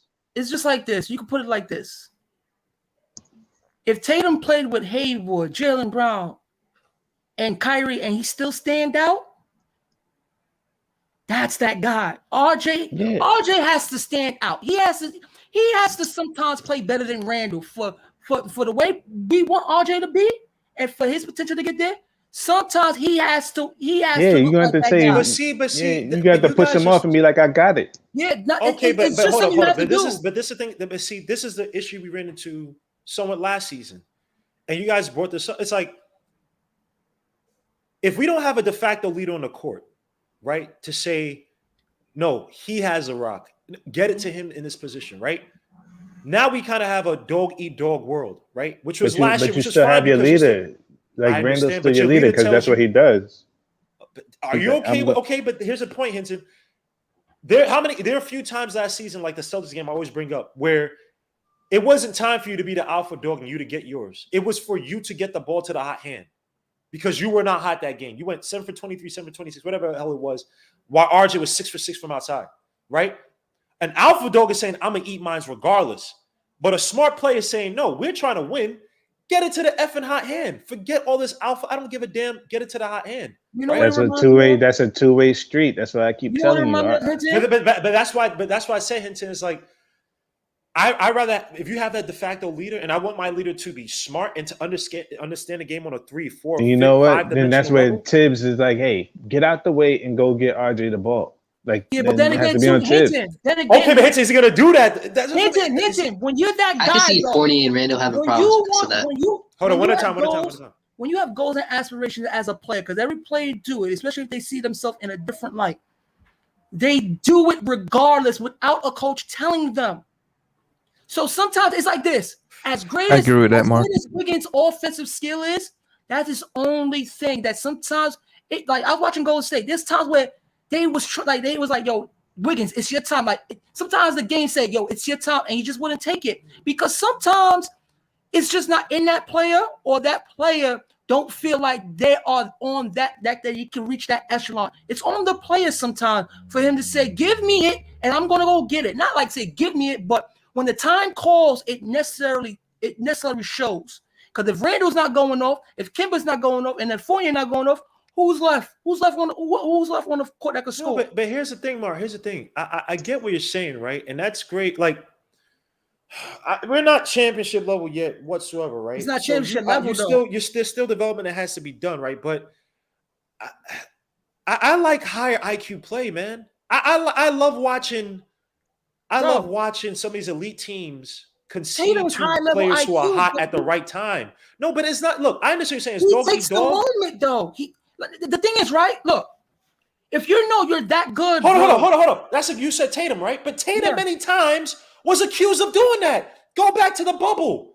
In that bubble, Jaylen Brown, every time I saw the ball in Jaylen Brown's hand, he was scoring at the basket, drawing fouls, right? And even I was like, yo, I wish he'd be more aggressive. So that goes to your point.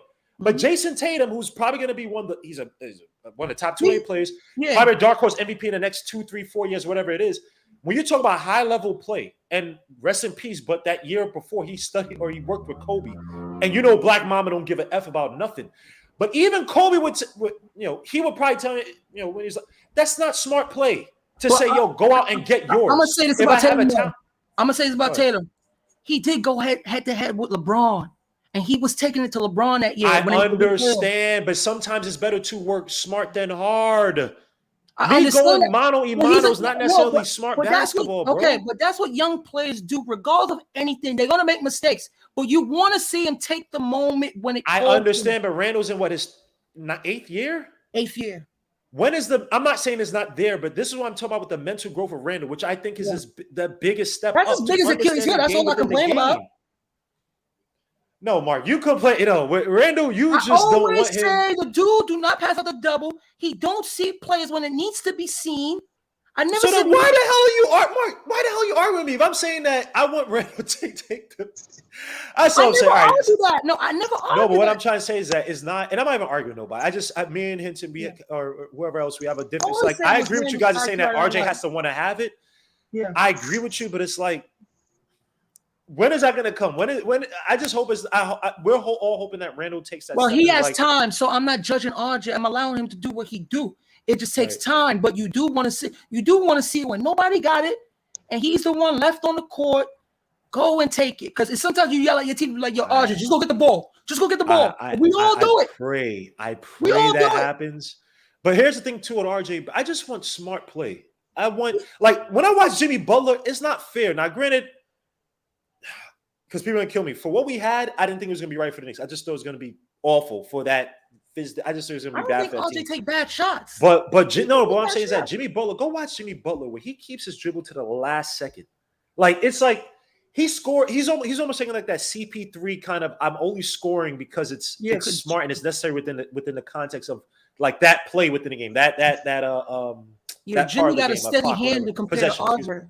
RJ got to work on his handle. That's what the development for RJ is going to take some time. Hit the lights, guys. Please hit the lights. But with Jimmy, the reason why Jimmy's able to do that because he has a handle on him. RJ don't have a refined handle yet. I understand, but what is RJ? RJ's been working on that, right? Acceleration. That's cool. He's been working on it. So, but RJ too, you wait for that next step up with RJ too. But it's just, I want smart players, man. But Randall is a fine player. To me, when I watch him, he don't take bad shots. He always takes the shots that's given to him. When it comes to his upstairs mental, it's there for me. It's there for me with RJ. But when you talk about his fluency and his offensive skill set, he has to work on that. That's it. Agreed. RJ's a stiff. RJ's a stiff. Yeah, that's it. He's a robot. Yeah, he's an android. I never said I like RJ, but people think they have him. All right. So let me ask you guys this. So your rotation at the end of the game, and I think you get some of you guys already hinted at it, right? Your optimal rotation at the end of close games. These games against these Eastern Conference teams, these teams that we could never beat last season. Who are the guys? Who are the 5 guys you're going with to close out your games? Starting 5. It's situational for me. Oh, it's situational for me because I might have Randall. I might have Randall. Don't say. I got you, guys. I got you because I was gonna do every. Oh, what is wrong with this? I'm sorry, Yankees. Tell your pitcher to stop hitting out players, man. Freaking bum. Anyway, sorry, this is bugging me out. Okay, let me give you each and every situation. In Miami, down by 5. With like 2 left to go. And granted, Tibbs makes his rotation changes like relatively earlier than say 2 minutes, unless something happens. But against Miami, Jimmy Butler's unstoppable. Tyler Hero, like he did last season, is killing us off the ball. And Bam Adebayo is shutting down everything Randall's doing. Just like he did in that other game. Randall cannot hit a shot to save his life. And all that stupid driving into the freaking baseline mid-range shot, that is just Garbaggio. Who are the 5 guys you're going with? That's still situational to me because I don't know if Alec Burks has 30 points that game or if Alec Burks has 0. Fair enough. Well, I say the ideal 5 for me is because Bam is on the floor. I'm gonna have Randall at the 5 because I know because I can spread the floor. But Bam stinks. I'm putting Randall at the 5 because I'm gonna have to have a small lineup. I'm gonna have we gotta be fast with Miami, bro. I'm gonna have to have RJ. Oh man, I'm gonna have to have Rose, Kemba. Damn, see, this is the problem because the Knicks lack size. Pause. Well, who then it has to be Fournier.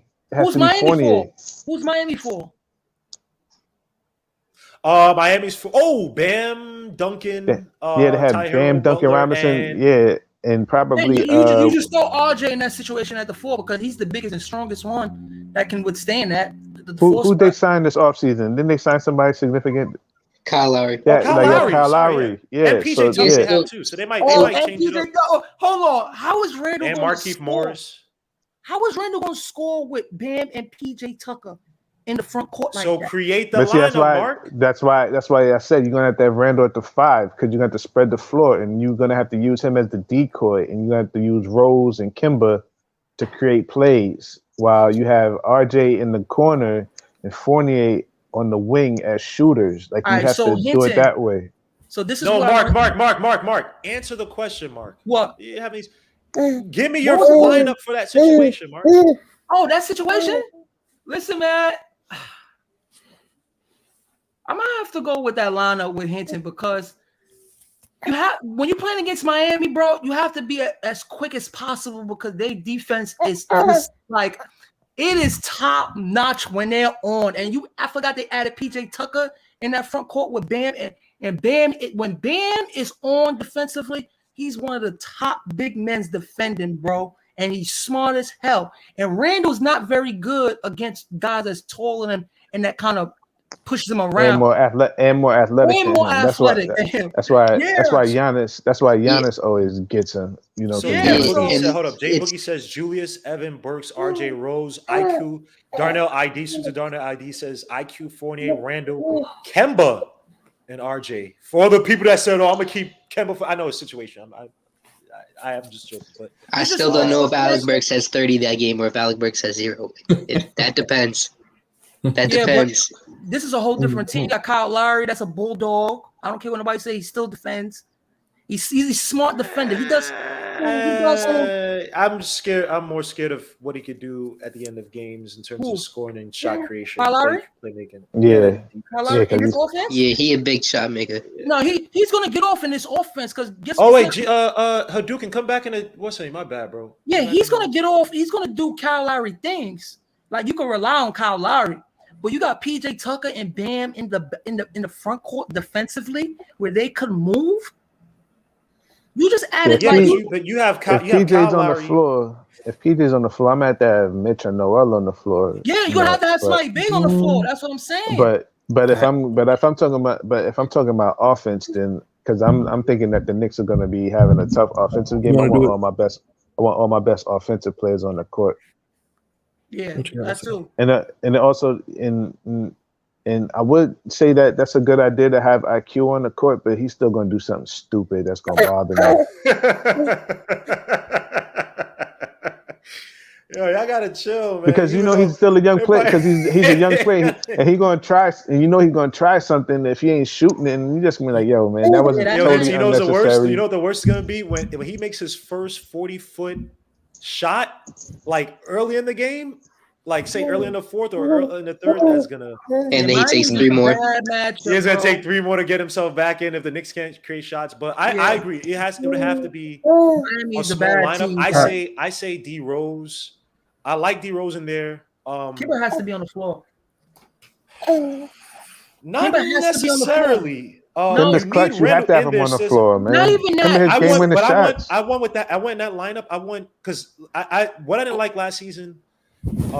They kept Randall more outside instead of put him in a post against Bam to have him start and then kick it out. You can't put Randall on Bam like that. But it's not. But I'm using Randall as a decoy. I need to get it out to the catch and shoot guys. You're gonna have a bunch of them this season. Evan Fournier, Burks. Even if you want to say RJ Barrett, I'm not even gonna say he's up there. Kemba Walker. That's why I said you got to put him in. That's why I said if Thibs is not using Randall in a pick and roll in these type of situations, then what are we doing here? Yeah, what are we doing? All right, let me. So everybody got this. All right, so I say D Rose, Randall. I still don't know if Burks has 30 or not. Fournier. Burks has 15. How about that? So well, then what does RJ have? Is RJ having one of those? Let me say mine. Let me say mine. I got D Rose. I got Randall. I probably have Fournier.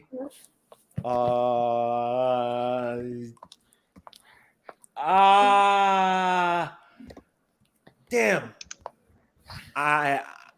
think I gotta have Mitch just for the rebounding and the second chance points. And then for my 2 guard or whatever the other guard left over, so I got RJ, Burks, and Kemba. I don't care. Kemba got to end every fourth quarter, man. You know what? I might have Burks only because Kemba by himself, like he may not like him going to the basket, like he doesn't attack the basket nearly as much, or at least he didn't last year. And he keeps the defense in the pick and roll, though. He does in the pick and roll. He does. But I think Burks actually grayed out decent in the pick and roll, and Burks actually. No, but you know what I don't like about Burks, though? I'm gonna tell you. What about? He's a ball stopper, though, and you cannot be a ball stopper against Miami, man. You cannot. That team's beat us 4 in a row defensively, bro. They take us out of our sets. They push us out of our. So what? But here's the thing with Burks, though. Burks. That's because what's the name be punking RJ. He be thinking that he's his friend, and he's not. Butler. Always Butler. Yeah. Come on, man. Come on. Let and bro, you just RJ had one little moment. Lowry. You just put PJ Tucker and Kyle Lowry on that team with that defense, with that team defensively, how good they are. Oh, let me give it to Ethan. So Ethan, let me give you the box score. RJ Barrett had a decent game early on. He had about 14 points in like the first half. Didn't play much in the second. Alec Burks had 20 points. Had 10 points, 12 points. Fournier had a good shooting night from outside. Was 3 for 5 from outside. Didn't do much else.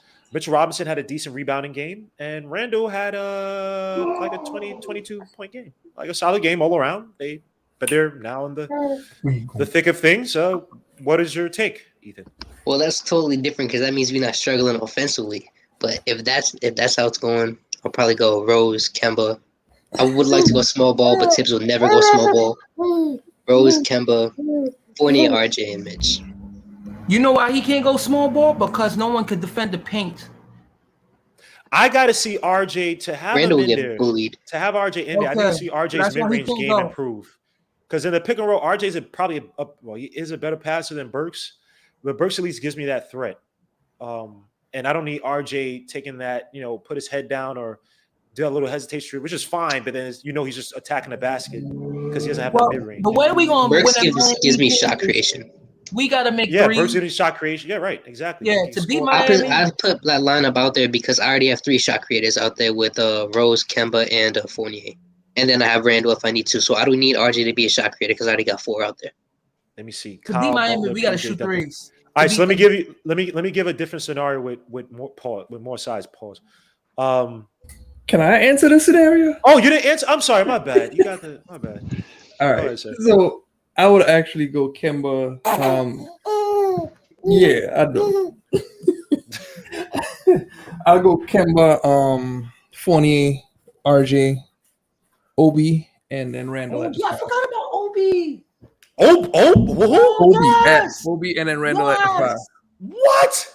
All right, so the scenario really plays out to spot up shooting, moving. Everyone is driving, kick, and move because you have to outmove Miami. And I just and said then that. Out rotate them. So you gotta spread them out. That's the whole point. I forgot about you have Obi 3 playmakers. I always say 3 people who can handle and dribble, pass, shoot. In this scenario, you have 4 because Randall is there. So Randall or Obi could do Spanish pick and roll to start off, split guys up, and then have you have to have RJ on one side of the court, and then also too, you have to have Fournier on the other side. Fournier is actually a 50% corner 3 shooter. Keep that in mind. As long as they both are spread out, that middle is gonna be dissected. And then it leaves Kemba with nothing but mid-range shots to go. So you have to spread guys out. Obi is a very good catch and shoot guy at the top of the break. So what I'm saying is spread them out, make Bam, and also in this scenario, because you play that lineup, you actually won't be able to play PJ Tucker. So they have to adjust to us. Just saying. You right? You think that's right? Hold on, Nick. No, he thinks that's wrong. You said Obi. They could put Bam. They could use Bam on Obi and PJ Tucker on Randall. But you gotta understand, Mark. You gotta understand. They can still put PJ Tucker on Obi. You got PJ Tucker on Obi. It doesn't matter who guards who or what in that scenario. What you're saying is, from the initial Spanish pick and roll at the top of the key with Fournier and also RJ spreading the court as good catch and shoot players, you cannot double team middle. Okay. And then you're spreading people out. So you can't, like, the idea is get Kemba the best shot possible because now he has two guys that can roll to the basket. Obi is a very good lob threat over Randall in this scenario, and a good roller. And then also he's a good pick and pop player. Obi does good in space. He does not do good with traffic in terms of. But that's not. You're not trying to put him in traffic. You're I'm talking he rolls to the basket. I'm telling you, he rose to the basket, and still Obi is not the. No, I'm not talking about he's not going to be this year. He's still not a. He's not. His screen game needs a lot of help, so that's not a given. But that's fine. Like you can have him pick and pop to the top of the key, or even to the three. His movement is still something you got to worry about because he moves so well. And he moves north and south well. He's not a lateral guy. So once he has a space, maybe. But here's another thing too. This is why I don't like it because Obi is good once he beats, like if he beats his first level and there's nothing there, he's great. When he has a help defender there, not great. Like you said, you just can't sit there and defend the middle. But if he collapses, when you see Obi get the ball and you collapse on him, he turns into like Carlton from Fresh Prince once he sees that help defense appear. So I'm not sure. Wait, Carlton played basketball? You don't remember that episode where Carlton missed a shot? Oh my God, you were dissecting the play on that one? No, I'm just saying that it's not good. I'm just saying you don't remember that? That was a great episode. What I could say is that he's going to make the defense move because he moves well as a player. And that's what you want to do with Miami. Like this, I only agree with you. If Obi Toppin showed me that he's able to do that this season, he had a really good game, and he's putting a fear of God in these guys where you have to collapse on him. He pressures the ball moves around. So you have to try to reset on him, and the ball's moving around. He could basically do the fake and then drive to the basket, and he can finish at the basket with traffic. I'll agree with you. But other than that, even in Summer League, Obi was very raw. Once he got to it was good that he was driving, being aggressive, but some of the shots he was making, he was just throwing up willy-nilly. The defender was the help defense was there. He didn't know what to do with the ball. So Kemba don't like Obi too, y'all. No. Kemba don't like Obi too, Nick. No. Because when all y'all people were on all these other channels talking about trading Obi, I didn't do that, bro. I point out all the ways that Obi could get better. I don't hate Obi. It's just that he has a very flawed game, and he's worked very hard on it. I give him credit, but in the Miami Heat game, I want to beat the Miami Heat at least once this season, bro. At least once. Hopefully twice. I don't want these close games. I'm not sure if I go Obi. Let me give you a tougher one. Hitting you on about the 70s. How about the 76ers? I was gonna get to the Nets. How about Ben Simmons? Well, let's can I at least get to the guys? Can we get to the Nets, please? We need to beat the 76ers. KD and Harden. Those guys have been kicking out butts. I want to curse in front of the little kid. Kicking out butts all game. I did last game. But Randall is actually having a really good game. However, just like Randall gets into that. He thinks he has to take over the game. Who do you put out there in that final five? We're down by, say, 3. 3 left to go. And you have to try to find a way to, I don't say get the ball in Randall's hands, but Randall has, say, 35 points, but he's just went like 1 for the last 8. And he's getting riled up. We're in Bum A, Brooklyn, where they have 8 real fans, but he's getting riled up and think this is a game where I'm gonna get it back. You know, Randall. Who's your final 5 to close out this game? Well, they're gonna have. I know if they're gonna, because Brooklyn like to play small. They're gonna have KD at the 5. No, they're gonna have that other dude. They're gonna have that other dude. The other you dude. Talking about Brown? No, you talking about Brown? You talking about Brown? Not Brown. The other one. The other center. Claxton. Yeah, they might play LaMarcus Aldridge. Nah, they're not. He's not going to play because he didn't even play in the playoffs. He did? Nah, he played in the playoffs. Play LaMarcus Aldridge or Blake Griffin. Nah, he wasn't playing. He wasn't playing in critical situations. Oh, yeah, they still got Blake Griffin. So Hadouken, get your butt in the chat, bro. Yeah, because he want to say RJ. RJ did actually have a solid. Yeah, I was just about to bring that up. I'll play RJ just so we can get him back. So, all right, since no one's Ethan, I'll start with you because Mark is not going to answer. Ethan, go ahead. Oh no, I was about to answer. I said they're going to play KD at the 5. Okay. Blake at the 4. They're going to run Bruce Brown. I think Bruce Brown at the 3. Harden and Kyrie. Yeah, but that's what I'm saying. He plays center on offense. That's why I was saying, like, he's their center on offense. So for us, we kind of gotta go defensively. So I'm putting Mitch at the 5, Randall at the 4, RJ, Fournier, and Kemba. How you have Mitch at the 5 guarding KD? Who can guard KD better? Who can guard KD better? Has a better chance guarding KD than Mitchell Robinson. I'm not putting Randall on KD. Nobody's guarding KD, but you gonna have KD on him. You gonna have Mitch on him.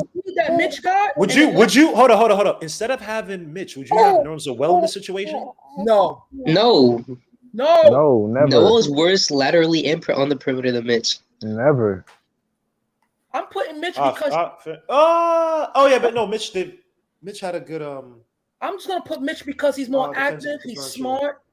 He's smart, and I just think that he could do something. But I'm not putting Randall and KD. No way possible. No way. The fact that they're not gonna win that game, and just the Nets just went straight cold because you're not guarding KD, Harden, and Kyrie. Like, come on. I'm putting in Mitch just for offensive rebounding. Listen, we can't outscore them, right? We're gonna have to beat them defensively. Bro. Kyrie's not getting the shot, so he's not gonna play in New York. Oh, Lord. He can't even get on the court. But y'all know. Okay, put like this: if they allow him to get the wink, or he's allowed to wink play, I'm just putting out the most trying, the most troublesome. This guy, the most troublesome lineups out there for the Knicks. I would say, look, I go straight up. This is probably a game I would say Alec Burke doesn't play at all. Because Alec Burke can stop the offense, man. I'm telling you.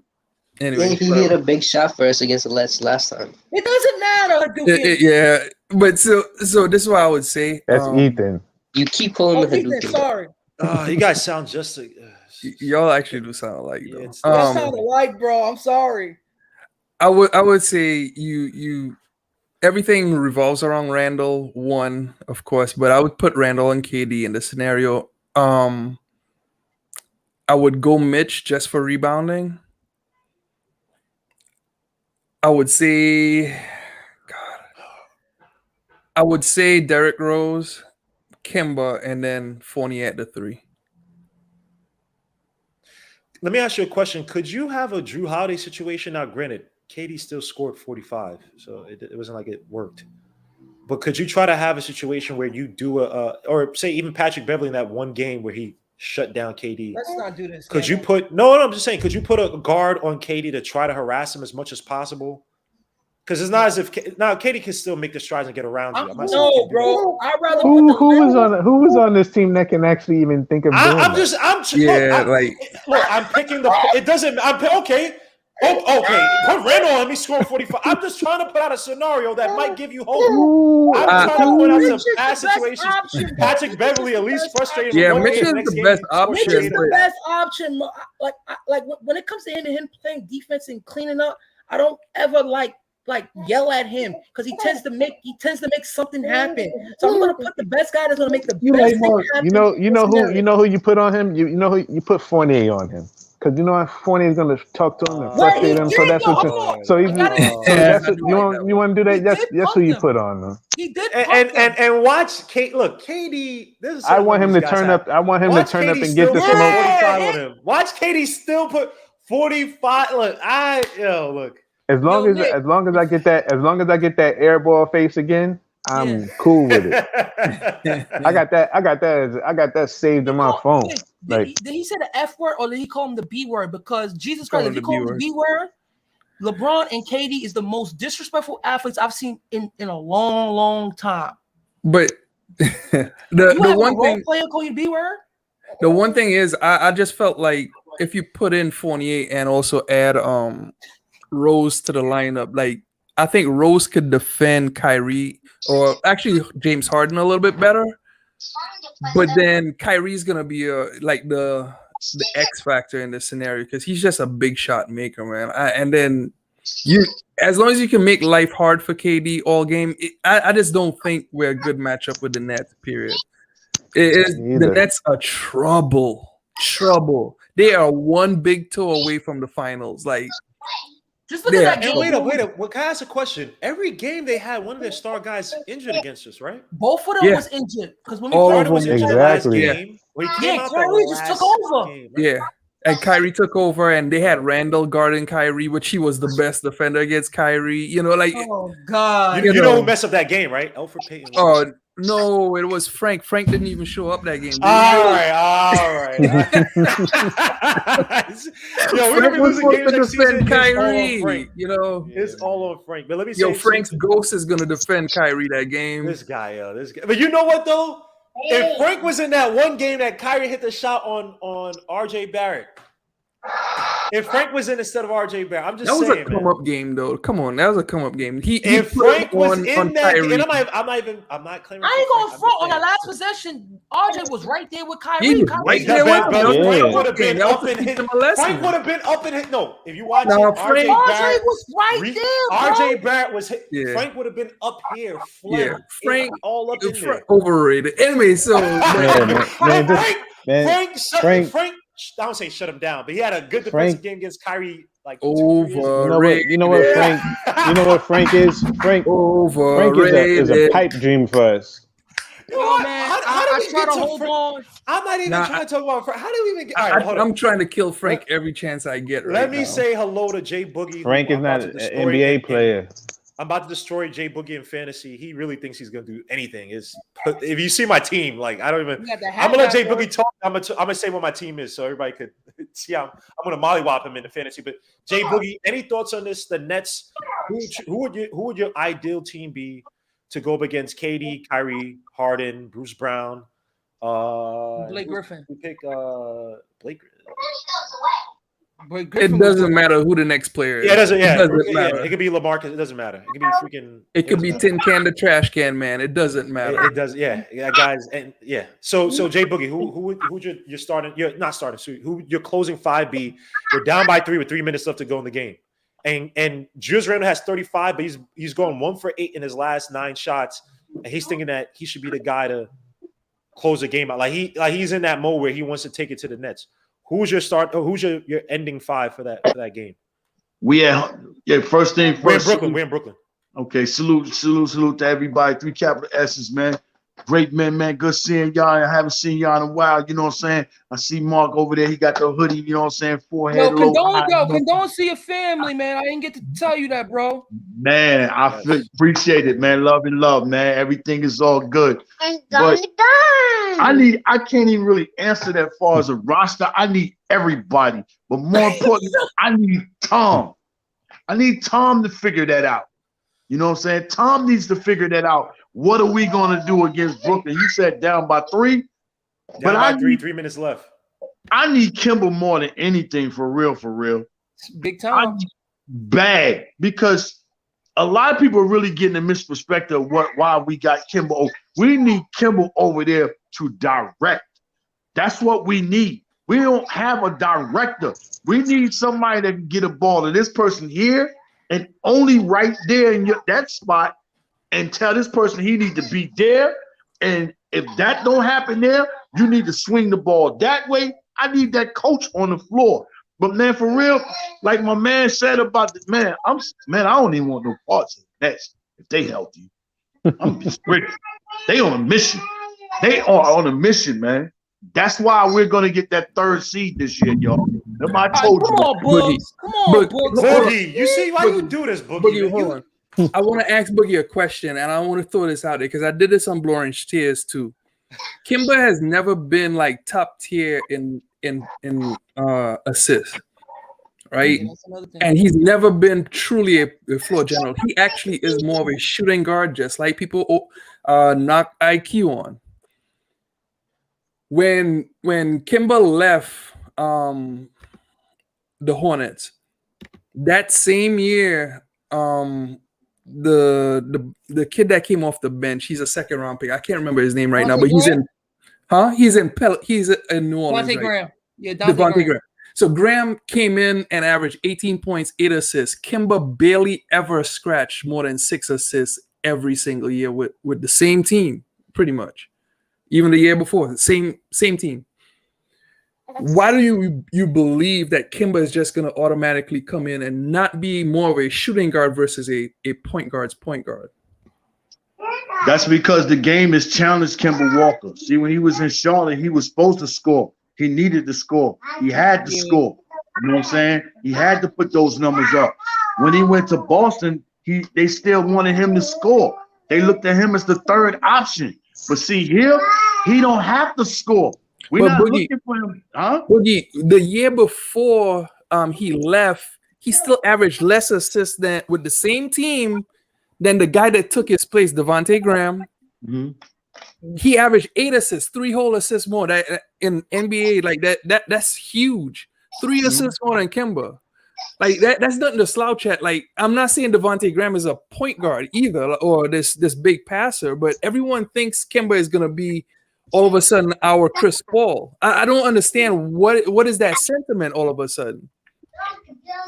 But when has Kemba had a chance to be a floor leader? You got to ask yourself that. He never was able to be a floor leader in UConn. You'll score. This is his first and only chance to be a floor leader. I'll say I think he did a better job of conceding to his first year with the Celtics with Tatum and Brown. He did a better job of getting those guys the ball in their spots than Kyrie did. And I know the assists don't point that out, but the game, he looked like such a better fit for that team than Kyrie Irving. I'll give him that. And to Jay Boogie's point, like, he was never asked to do it. Not Devontae Graham wasn't necessarily asked to do that, but I felt like more of the burden was on Kemba to basically he was the end all be on that team. Star, man. But you gotta let me add. But see, this is the thing. Thibs is gonna do the same thing because Thibs always has scoring point guards. So him and D Rose are the same. Like, if you get an assist in the offense, you just get an assist. But I would expect him to do the same numbers. So I'm expecting him to be like 19. What's the average? 5 assists a game? Yeah. Last season. So yeah, I wouldn't expect anything more than that because, like I said, for the Knicks, I think they just need another weapon. We always talked about that. Kemba's just another weapon. You know, it's not about assists. Yeah, we just need another guy to get us to have the potential to get us 20 points a game when Randall and RJ couldn't do it, and we got 2 of those guys. And not even that, someone that could just keep our offense honest on the other team's defense. Like, he can create. Like, his offense will create for others, just in a way that we didn't have. The floor will be more open. Yeah. You know, that's what we need. We just need. That's what I'm expecting. I'm expecting Kemba to be the same Kemba. I'm not expecting the floor. Let me hold on, Mark. Let me move on to the next team though. So 76ers, if they keep Ben Simmons, obviously they lost Dwight Howard, who gave us problems in some end games last season. But if they keep Ben Simmons at Ben Simmons, I don't know how they keep Ben Simmons, but they keep Ben Simmons, have Joel Embiid, they have Tobias Harris. Who else am I missing? Tobias Harris, Matthijs Thybulle, and Seth. They got Milton, Steph Curry. Yeah. Who they pick up? They picked up somebody to see. They have Danny Green also. Danny Green. But say you had to play against Seth. This is the one team that I could actually see regressing a little bit. But that don't. What they win? What they win? 56 games. Yo, bro, about 56 games every year, bro. I don't see them. No, they're gonna still win 50 games. 50 games. I think they'll win 49. Oh yeah, all right. So that's 50 games. So yeah, they're gonna win like 52, 53 games. I wouldn't expect them to win. Like, I don't think they're gonna be close to that pushing that 60 range. And listen, we haven't beat them in like 4 years. Said all that. 2016. Okay, y'all said all that. Okay. What's the closing lineup you're putting against that team? Okay. And Joel Embiid is cooking. He has 38 points. Well, you have to go. You have to go big. You can't go small. So whoever's the biggest players on our team, we throw out there, because that team with Embiid on it, and Embiid just changes everything. And then you got Ben Simmons over there. He's still a top elite defender, so he's going to destroy whatever guard that we got. I'll throw you this. Ben Simmons, he had a good game, but offensively he's been trash, and he does not want the ball at the end. Just like I think it was the last game. It doesn't matter because that team is still good with him not even. I know. Give me your closing five. Oh, D Rose. I'm putting D Rose in that line. No. I'm still having Kemba. Still putting Fournier. I'm going with the starting five: R.J. Barrett, Randall, and Mitch. I'm going with my starting five. I'm sorry. Okay, Ethan. Yeah, I don't really know. So, what would the lineup be for the 76ers? Simmons, Curry, Embiid, Harris, Embiid, and who else? Thibault. Oh, that makes it different then. So I'll probably put Kemba, D Rose, Fournier instead of RJ because Thibault will just clamp up RJ, and Randall and Mitch. Okay. Yeah, what the hell? Yeah, I'm gonna have fun with the 76ers because you know what? Now that we have Kemba, I don't think they could guard us up top. Bro. They still got Simmons, bro. You don't think they could guard us up top with Thibault? No. Because you have Kemba now. So if you have Kemba and Rose and you have RJ and you have Fournier, like now we're a problem now.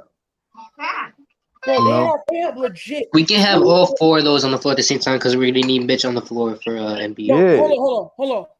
We have Joel Embiid. He's still an elite big man defender. Then you have Ben Simmons and Matisse Thybulle, right? And then Tobias Harris ain't no slouch. Yeah, it's gonna be size, but like I said, I'm going at the point guard position. I'm going after Curry. Like he's the weak link, and I have Kemba, and he's guarding Kemba.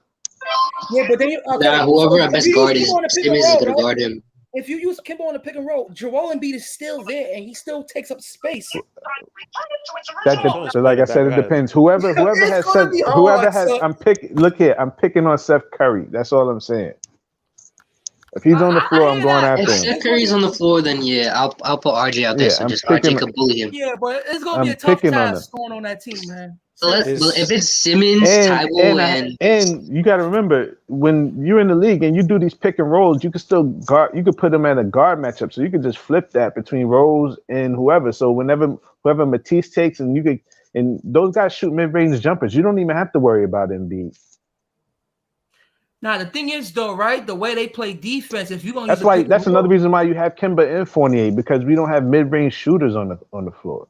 That's what I'm saying. This offense is going to be different next year. Well, first Hinton, we got to see how potent we are offensively. Well, that's exactly what I'm saying. That's what I'm saying. Like you said, Randall, because I just thought of my head. Like, remember the play last season because remember Tobias Harris was hot, right? But he guarded Randall in that one play, and Randall took like that, pushed him off and shot the three in the corner. No. The one where he drove to the basket and then. He was on Tobias. He was on Tobias. He went for like say a reverse. I think like Dwight came out to kind of like help, and he threw it up. He missed it, and he tried to put it back. He missed it, and RJ got it, and then he threw up an air ball, something like that. That was the game at Philly. Yeah, right? That's just a hard team to go against because they're so big. When they elite, but hold on. But in that play, this is where Randall makes that pass out. Like once you see the help defense, that's when you make that. He doesn't do it the way we want him to do it, so we can't. I understand, but this is what I'm talking about mentally. This is what I'm talking about. If I'm Tibbs, I don't care about dog eat dog. You make the smart decisions in the end of games. Like the game ain't about mono. Like okay, good part of it is mono. It is, especially with the top players. But when you're not one of these elite teams, you got to play smarter than them. You just have again, to. Gammo. This is why I'm waiting for Randall to make that pass. He has to make the kick out. He has. If you're talking about making a pass or Mitchell Robinson creeping down low, he has to make that pass. He's always made the pass. He better make the shot now. Hold on, Hinton. He has the players to do that in that starting lineup, the point guard and the shooting guard. So if we don't see a level of maturity doing that simple, Mark, we got it. If we don't see it, you put him on the stake. We got it, Mark. He got paid. He got paid. We got it. He took a lot less money, so let's stop. But he got paid though. He got paid. I could have took that money and went somewhere else. Mark. Look at it. You see Mark's face. I'm just saying. You're sicko. You're sicko, you know that, right? You're sicko, you know that, right? Hold on. You see how you criticize Ben Simmons? Well, you see how he got money? That's how we all do it. Yeah, because Ben Simmons doesn't want to get better at basketball. There's a big difference, Mark. There's a big difference. I understand that he has to get better, but he's still. Mark, let me ask you a question. Who would you rather have, Ben Simmons or Randall right now? Right now. Right now? Yeah, right now. Because they both, hello. Ben Simmons or Randall? Hold on. Who would you rather have right now, bro? They both had bad playoff seasons. Right? Mark, answer the. You see. When you I ain't gonna hold you. Mark in these, you know what I'd have did? I'd have took Ben Simmons, go get me shooters, and go with that boy. I think he's. So you gotta take Ben Simmons, Kardashian. I would take Ben Simmons, right? I would take Ben Simmons, right? I would take Ben Simmons because what I would do is put him at the center, the 4 spot like Giannis, and get shooters and go like that because I think that kid is because he's playing with Embiid, so Embiid is in his spot. Okay, Mark, hold on. Let me. You know what? I'm gonna go against. Let me go against you on that one. Let me go against that. Guys. Hold up. Bruce Brown literally got fired. Bruce Brown got fired because Embiid was shooting 36% for 3, so which isn't bad. He put Embiid on the perimeter and surrounded Ben Simmons with shooters and ran the offense through Simmons, and they got swept. So I don't know how you would think about putting Ben Simmons at center and running and putting shooters around him because it already happened and they got swept by doing it. Exactly, because I was gonna make the example of Giannis. He plays with Lopez. So it's but you see when he did his playoffs though, when Lopez couldn't barely play, so they put Giannis at the center, and Giannis was destroying in the paint. He stopped shooting and he went straight into the paint and did what he had to do. What I'm saying, this kid is 25. They took Lopez out because of the matchup with Aiden, because Aiden couldn't guard him, so they just spread the floor at that point, and they just let Giannis bully Aiden. What I'm saying is that people told Giannis stop shooting because he's just not good at it. He stopped shooting and went to his primary role. But he still shoots the ball enough that you have to respect him. Ben Simmons don't shoot it at all. I understand that, but a year ago, he scored 18 points, 10 rebounds, and 8 assists in the last playoffs he had. So there is something there with him. We know there's something there, but him and Giannis ain't even in the same class no more. Oh no, I'm not saying in the same class. But if you tell Simmons more talented, if I could take off he's not talent, I'm taking Ben Simmons over Randall. I'm sorry, he's way smarter than him. He makes smarter passes than him. This is all facts. He's a better playmaker, better defender. He can work on his offensive game. The thing that Randall got is the offensive game. He can, and he won't do it. That's the whole point. He can, and he won't do it. Hold on. Simmons is more talented, but Giannis is just dominant, and Giannis isn't afraid. Giannis will airball a free throw, and then he will go back and dunk it. That's a big difference. Randall was afraid. He barely. I'm talking about Giannis. I'm not talking about Randall. I'm talking about Giannis. The reason why I think, especially this past season, especially in the playoffs, Giannis looked better because I'll say this: the front office, and I'm not making no excuse for Ben Simmons. I don't give a damn about Ben Simmons, but the front office did a way better job of taking tension away and stacking that team with a bunch of shooters around Giannis. That helped them out big time. Versus Ben Simmons. I mean, granted, Ben Simmons. You can say the same with Steph Curry, whatever, but the Bucks did a way better job of helping Giannis out than the Sixers have. But let me get to the last team. Obviously, championship team, the Bucks. Do I get to respond to that one? I'm sorry, but you were off the. I'm just kidding with you, man. This guy changing his diapers and everything. All right, go ahead. Give me the 76ers, man. I apologize, sir. Okay, yeah, I'm gonna make it quick. So it's Mitch against Embiid, Randall. This is one way I'll play Burke, Fournier, and then Kemba or IQ, depending on health. Or who's got it going. Say that lineup one more time. All right, so top to bottom. So either IQ or Kemba, depending on health or who's got it going. Mm-hmm. Fournier, Burke, Randall, Mitch. So you're living out on the perimeter this whole we can't live on perimeter against this team, man. Yeah, they don't have Dwight anymore. No, but okay, again, Embiid is good, but he's not great. I think Mitch could negate him, and Mitch and Randall together could negate what Embiid could do from a rebounding standpoint.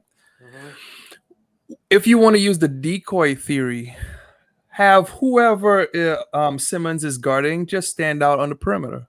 That could work. You cannot chase everyone, so then it becomes a four on 4. And if you go our 4-on-4 versus their 4-on-4, at least offense defense, we could win that matchup by negating Simmons because Simmons is still there, right? And Thibault, it won't play in this scenario because Thibault he has no offense. Right. And you can't constantly call timeouts to bring Thibault in. After that, you gotta think maybe Maxey might play if he makes a step. Oh yeah, whoa. All right, but then IQ or Kemba, I mean, they could negate Maxey pretty quickly. If they do play Seth Curry, you have a bigger player in Fournier that could guard him. And you just start pushing guys further and further away from the basket with just your sheer size. I'm not saying pause. What if they use a switch defense, which they would use? But see, remember, you gotta understand, as long as I could keep the play happening as far away from Simmons as possible. Because one thing about Simmons is Simmons plays the passing lane. If you pass the ball to your player that Simmons is guarding, he more than likely gets a steal. If I could eliminate as many plays as I could get, it's because you're gonna beat up Seth Curry, number one, with just Fournier or any player like against Seth Curry. But Nick, so you gotta constantly attack him. Then you just gotta keep on trying to isolate. There's one thing though. There's one thing I got a question. When the Knicks do have an advantage, they don't necessarily go to it because just look at the situation with Trae Young. Why didn't they run a pick and roll with Trae Young and Randall every time? This was one thing that was tackled in the offseason, and they asked even Bud on the Low Post podcast. They even asked, why was Trae Young so hard to guard? Why not just attack him? Everyone, and the Bucks is the only team that won, right, against Atlanta. Yeah. Atlanta just became very proficient at, as soon as Trae Young, it looks like Trae Young is about to be attacked, he just sprint across the court to somebody else. Okay. So they got better at hiding Trae Young than any team I've ever seen in NBA history. What the Bucks could do on the other hand is they could attack with anybody, and that's why I always say 3 players on the court that could dribble, pass, shoot. We could have potentially 4 at all times where we could attack multiple ends of the court. So you better have good defensive players everywhere, and that's why I say Seth Curry is a weak spot. Same thing with Maxey. I think he's a good defender, but he's still a weak spot because he could be attacked by bigger players. So you will win those matchups, and you could probably have IQ or Kemba scoring 30 against either Seth or Maxey, and then they can't play Thibault because his offenses won't be there. They might want to, but they can't. So I'm gonna say this: just like every year that we couldn't beat them, Embiid is the problem. So if we can't soften Mitch him up, has to be healthy though. Mitch is the only answer for Embiid. You're muted, Hinter, muted. It's not really Embiid that's the problem. They never beaten Ben Simmons. Yeah, I agree with that. They've never beaten. As long as Ben Simmons is playing, they don't beat him. So even when you know what? So I forgot when one Embiid player. ain't playing, Ben Simmons is beating the Knicks. The Knicks have never beaten Ben Simmons. The only time the Knicks beat Ben Simmons is that one season when Kevin Knox dunked on Ben Simmons. Shout out Kevin Knox. That was before 2016. I'm just playing, man. I don't care. No, they didn't win that game. They never beat the Knicks are like 0-13, 0-14 against Ben Simmons. They didn't win that game. Let me ask you a question. When was the last time we beat Denver? I don't know, but hold on, Mark. You're going away. J Boogie. Let me get your closing lineup against the 76ers in that same scenario. I know I'm gonna have Burks on that floor. First thing first. Burks is going. I rocks with Burks to the fullest. I like the Kemba out there. I got to have Mitch out there, and I got to have Julius out there. Now I can flip and toss, depending on the scenario, the situation. Either we up or we down, or we trying to close, or we trying to kill, or we trying to just have a possession. I can flip that between Evan and RJ. But my backcourt, I'm going to have Kemba and Burks out there because those are multiple dudes, like you said, can put pressure on their guards. You know what I'm saying? We need to put pressure on other people, man, with ball dribbling, man. I think we need to be able to break people down off the dribble this year and get to the rack. Everybody talk about shooting. Shooting is good. But, being able to bust somebody with floor spacing. Everybody want floor spacing just for shooting. Everybody want floor spacing for shooting. No, I want floor spacing to get to that rim.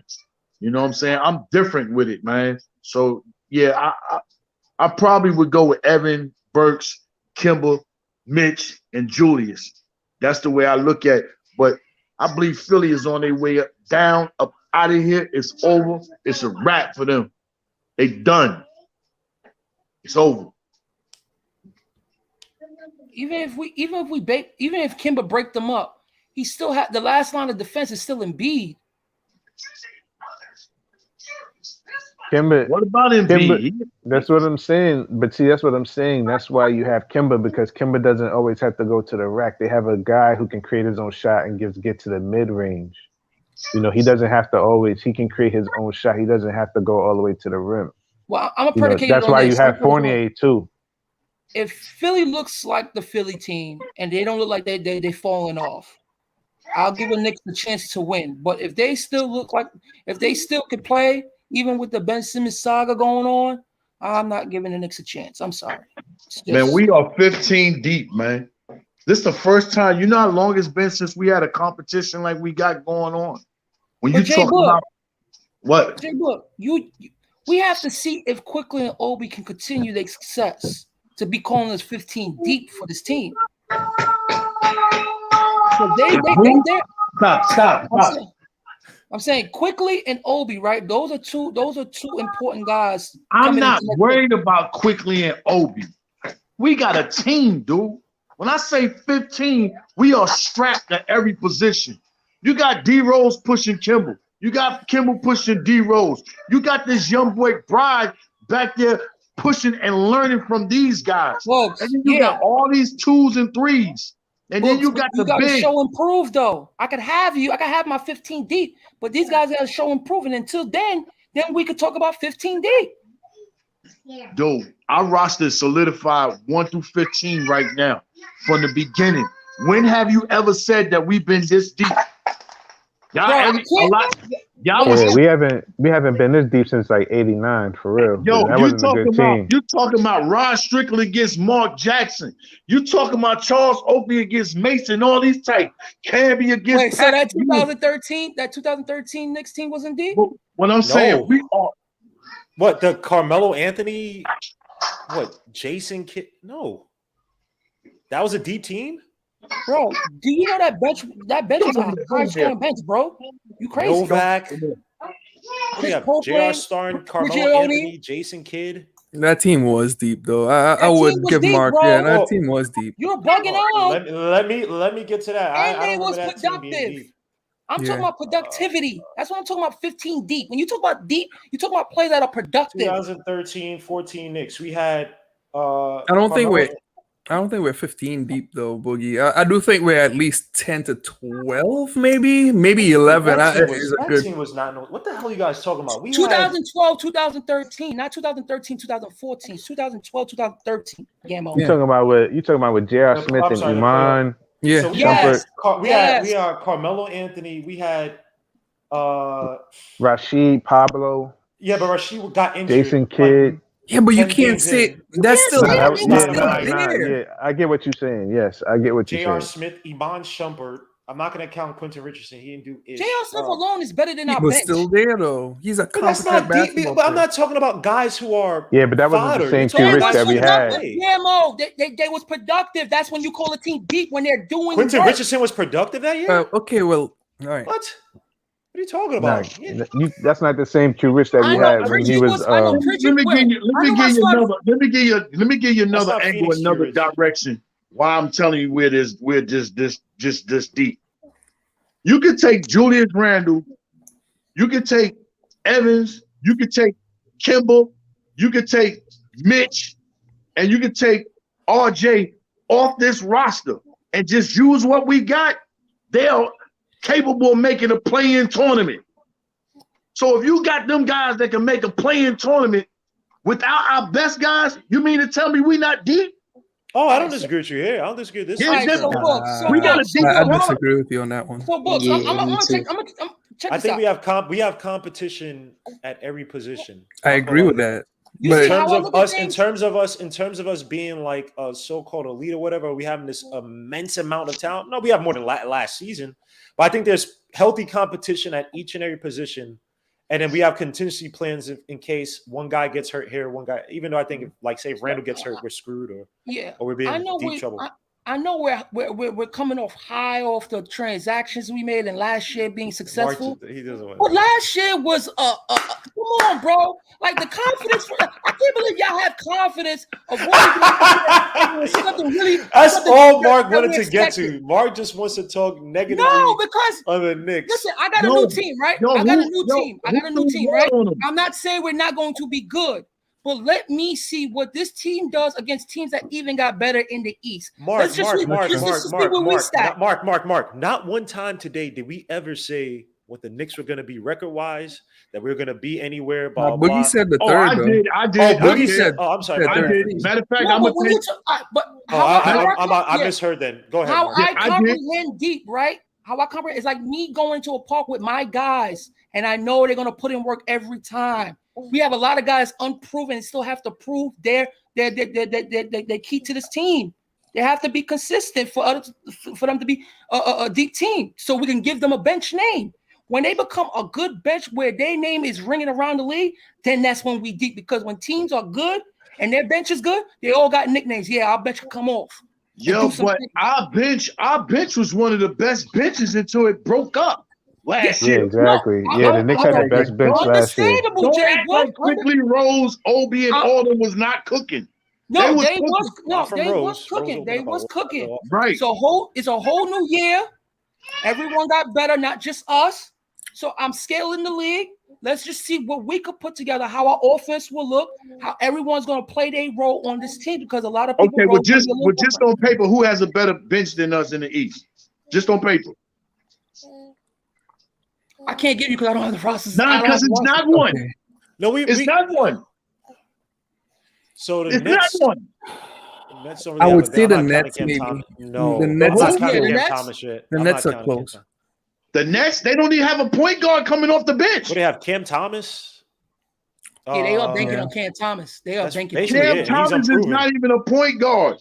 He's a scoring guard. He doesn't count. Boogie, you went on that because I can't tell you right now. No, if you look at it. But see, the thing is that. The thing is with their bench, you're gonna have to include either Kyrie or James Harden on that bench. There you go. Because James is going to play the point guard and Kyrie is going to be the shooting guard, and when James is not, then Kyrie is going to be the point guard. Patty Mills, he did get Patty Mills. Oh my God! But see, he's a shooting guard, so it is going to be Kyrie. Yeah, but he could run a little point, bro. Because he doesn't bring the ball up.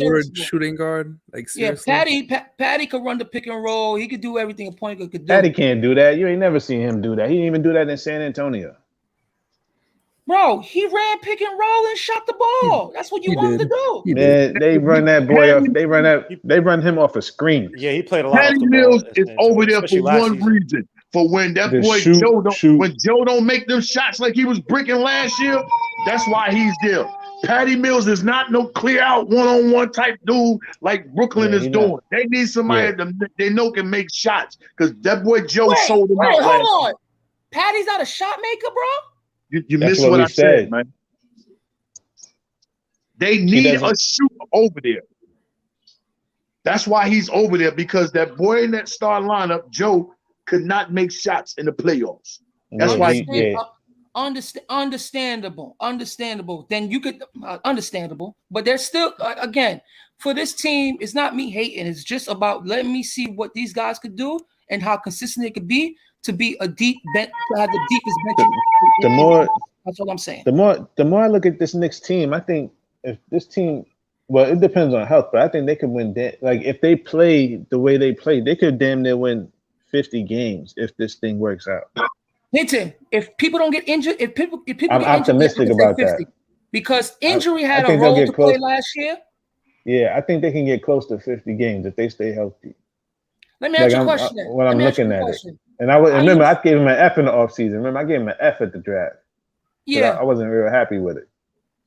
And then I turned it up to a C. But like I'm getting more and more optimistic about this team as we get closer to the season. So Guillermo,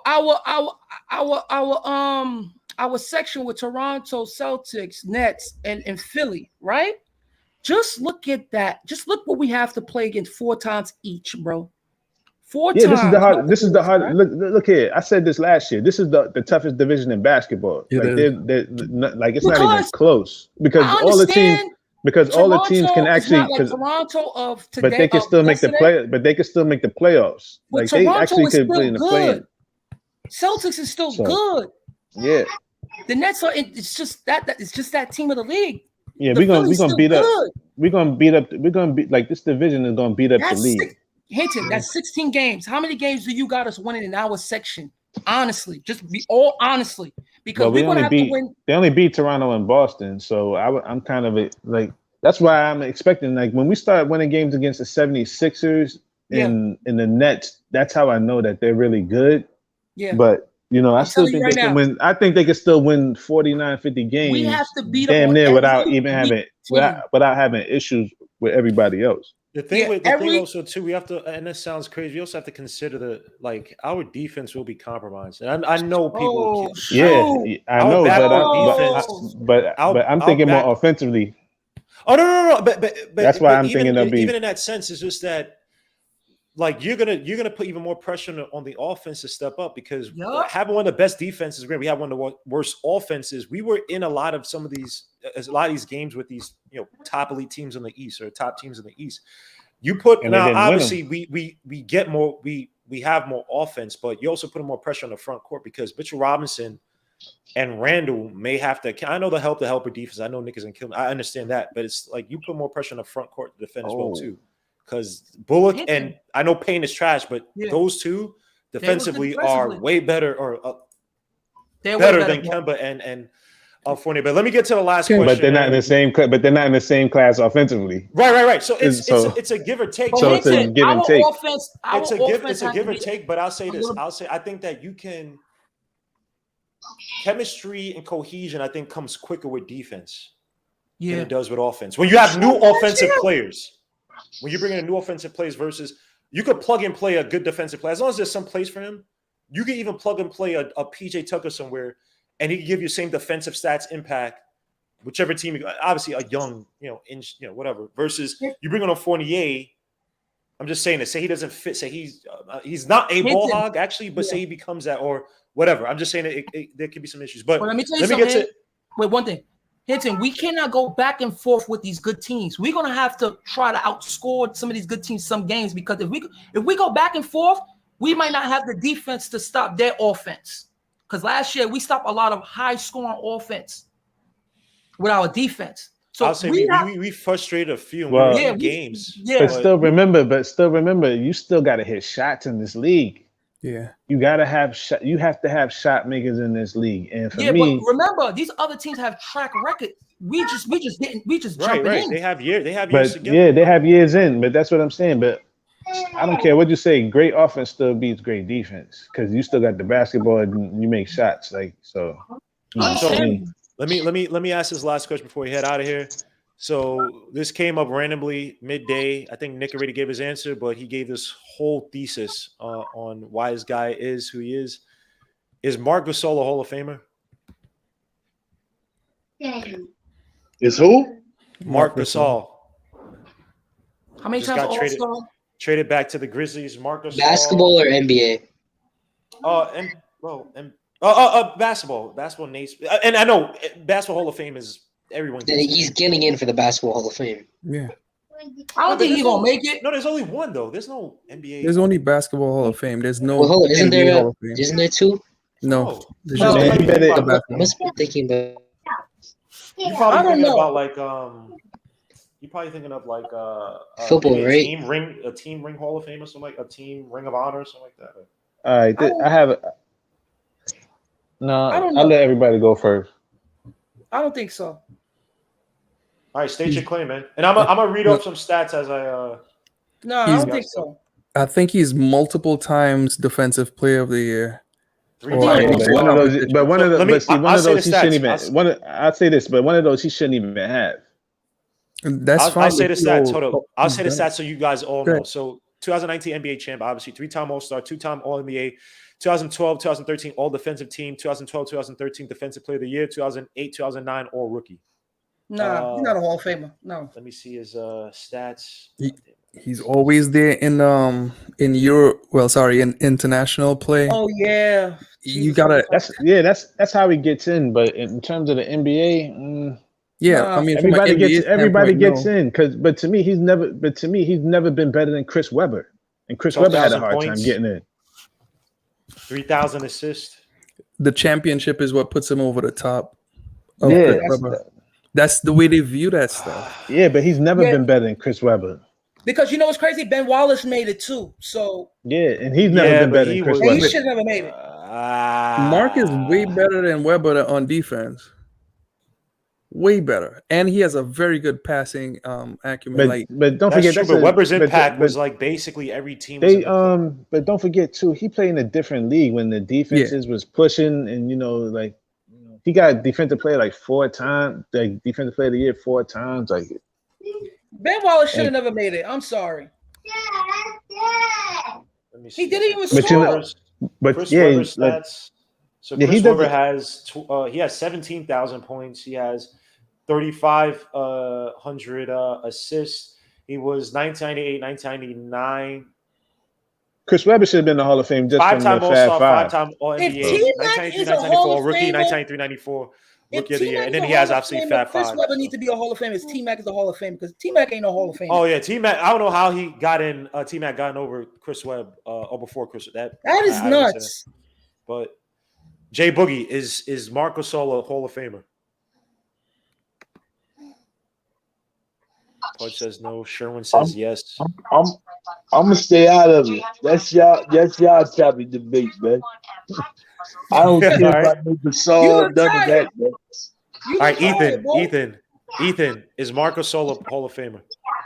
By my criteria, no. But by the basketball criteria, he'll probably get in. Just because he's a Gasol. And he has like a championship and a defensive player of the year. They're going to let him in. They'll give him, I think the international helps out a lot. International helps out a lot. Well, the Basketball Hall of Fame is open sesame. That's why I feel like so many people get in. Like I'm also a baseball fan. No one gets in baseball. Football, I mean, I just hate the quality of life. But the thing is, but football's starting to get easier now too. Yeah, because everything is so Barney. Everything is like they just like because it was ridiculous at one point where you had a debate as to whether T.O., who was the third highest in receiving yards, like people were literally debating. They just don't like that man. Yeah, they do, but still. They just don't like T.O. He should have been a no doubt first ballot. Easily. But the people who are voting are the writers, right? So, it is what because T.O. never liked the writers. He pissed them all off. Which should never matter. Exactly. Writers should not count because they just never played. They just get to talk. Like, exactly. It's the same thing. Exactly. I feel like sports is being turned out. And I never cared for T.O. But it's like a lot of these NBA guys. I feel like that Anthony Davis thing. It's like Stephen A. Smith. Sports is being turned out. Like I just feel like sports is being turned out now. Like it's just like do whatever you want. Everybody gets in. Skip Bayless. It's just like come. It's like that's why the baseball Hall of Fame is still the best. All them steroid dudes ain't getting it. I can still respect Skip Bayless because he at least he critiques guys. I don't know about Stephen A. Smith. And in boxing, they ducking fights, man. Like my man, like my man that's hosting this show, man. I put hey, listen, y'all. I put a bet out to this man. I say, yo, before we even pick any rosters, let's bet $10 on our rosters every game. This guy thinks he's slick. He's trying to call me out. Listen, in front he of laid everybody. down. He laid down. He was like, nah, I don't. So I'm gonna tell you right now, first game of the season, he's going down. Second game of the season, I got him. So okay. All right. Following, not next hold Tuesday. on. Can I just read off? All right, let me just read off the rosters then. Go ahead, you can read the roster. Let me just read off the rosters because you talking mad trash, and I don't remember your team being great. Hold on, let me see. How do I get to I got a question. Do y'all play with defensive players in your fantasy league? Defense. Nah, no IDP. I ain't got no IDP because some of these guys, I don't know if they even know what they're doing. Wait, didn't you pick defense overall? Is it PPR league? Yeah, it's a PPR league. So all right, so that takes some let me read off the roster. If y'all don't start getting defensive players in there, man, and start picking linebackers and safeties and defensive tackles, man, I can't even rock with y'all, man. Y'all not playing no real football, man. That's the level of fantasy that you gotta get in, man. Yeah. All right, so let me say his team. So he got Justin Herbert, he got Alvin Kamara, he got James Robinson, who I wanted, CeeDee Lamb. By the way, he put up a Michael Jordan last night, 23. He did. I had him on another league. Deontay Johnson, Noah Fant, Justin Jefferson, Laviska Shenault, Jason Myers on the kicker, and then Broncos defense. Trevor Lawrence on the bench, Mike Davis on the Falcons, running back T. Jones, Devontae Smith, Browns defense versus my team. He actually has a decent team. I ain't gonna lie. So Russell Wilson, Aaron Jones, Jonathan Taylor, Terry McLaurin, Chase Claypool, Mike Gesicki, T. Higgins. You should stop right there. You actually have a decent team. Antonio Gibson on the bench. Oh, no, he's starting. My bad. Ryan Silcup, Zach Wilson, Ronald Jones, Mecole Hardman, Jalen Waddle, Pat Freiermuth, the tight end. So you actually might get me because your team actually. Yeah, my running back. How come you got two running backs who ain't even going to be in the passing game for the teams? Huh? Jonathan Taylor's not going to be the main PPR back on Indianapolis, and neither is Ronald Jones. Ronald Jones is he's way on my bench. All right. Yeah. My running backs is Aaron Jones and Jonathan Taylor. And, my running back can put up your same numbers your quarterback put up. Yeah, I don't like that Jonathan Taylor pick. We'll see. I think I was stuck with Jonathan Taylor when I was picking, but I also got Gibson on the Redskins. I'm not. Yeah, I like Gibson. I'm not scared of you guys, bro. Like I'm good. You do have a good lineup. I'll give you that. And Alvin Kamara. Hey, I got Hadouken. I don't even know how y'all got. I don't even know how y'all got Redskins on your team with Ryan. Come on, man. He's not even like. How y'all expect him to get numbers like that? Who? Antonio. Like there's only one Ryan person Fitzpatrick? Yeah. I mean, Terry McLaurin was putting up numbers with Henicky. Terry McLaurin was putting up numbers without anybody, so he'll probably be all right. And Antonio Gibson ate last year. What he had 900 yards, 9 touchdowns, 10 touchdowns. So I'm not scared. Yo, look, I'm not scared. Look, I was smart not to bet you because you actually have a good team. I actually put Hadouken on. So like his wideouts. I'm not even caring about.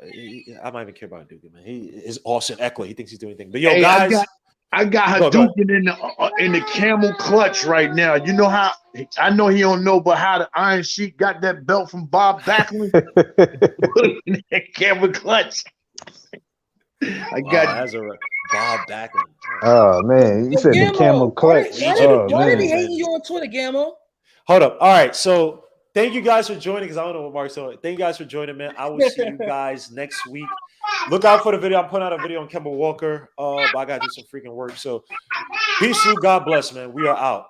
See you guys. All right. Shout out to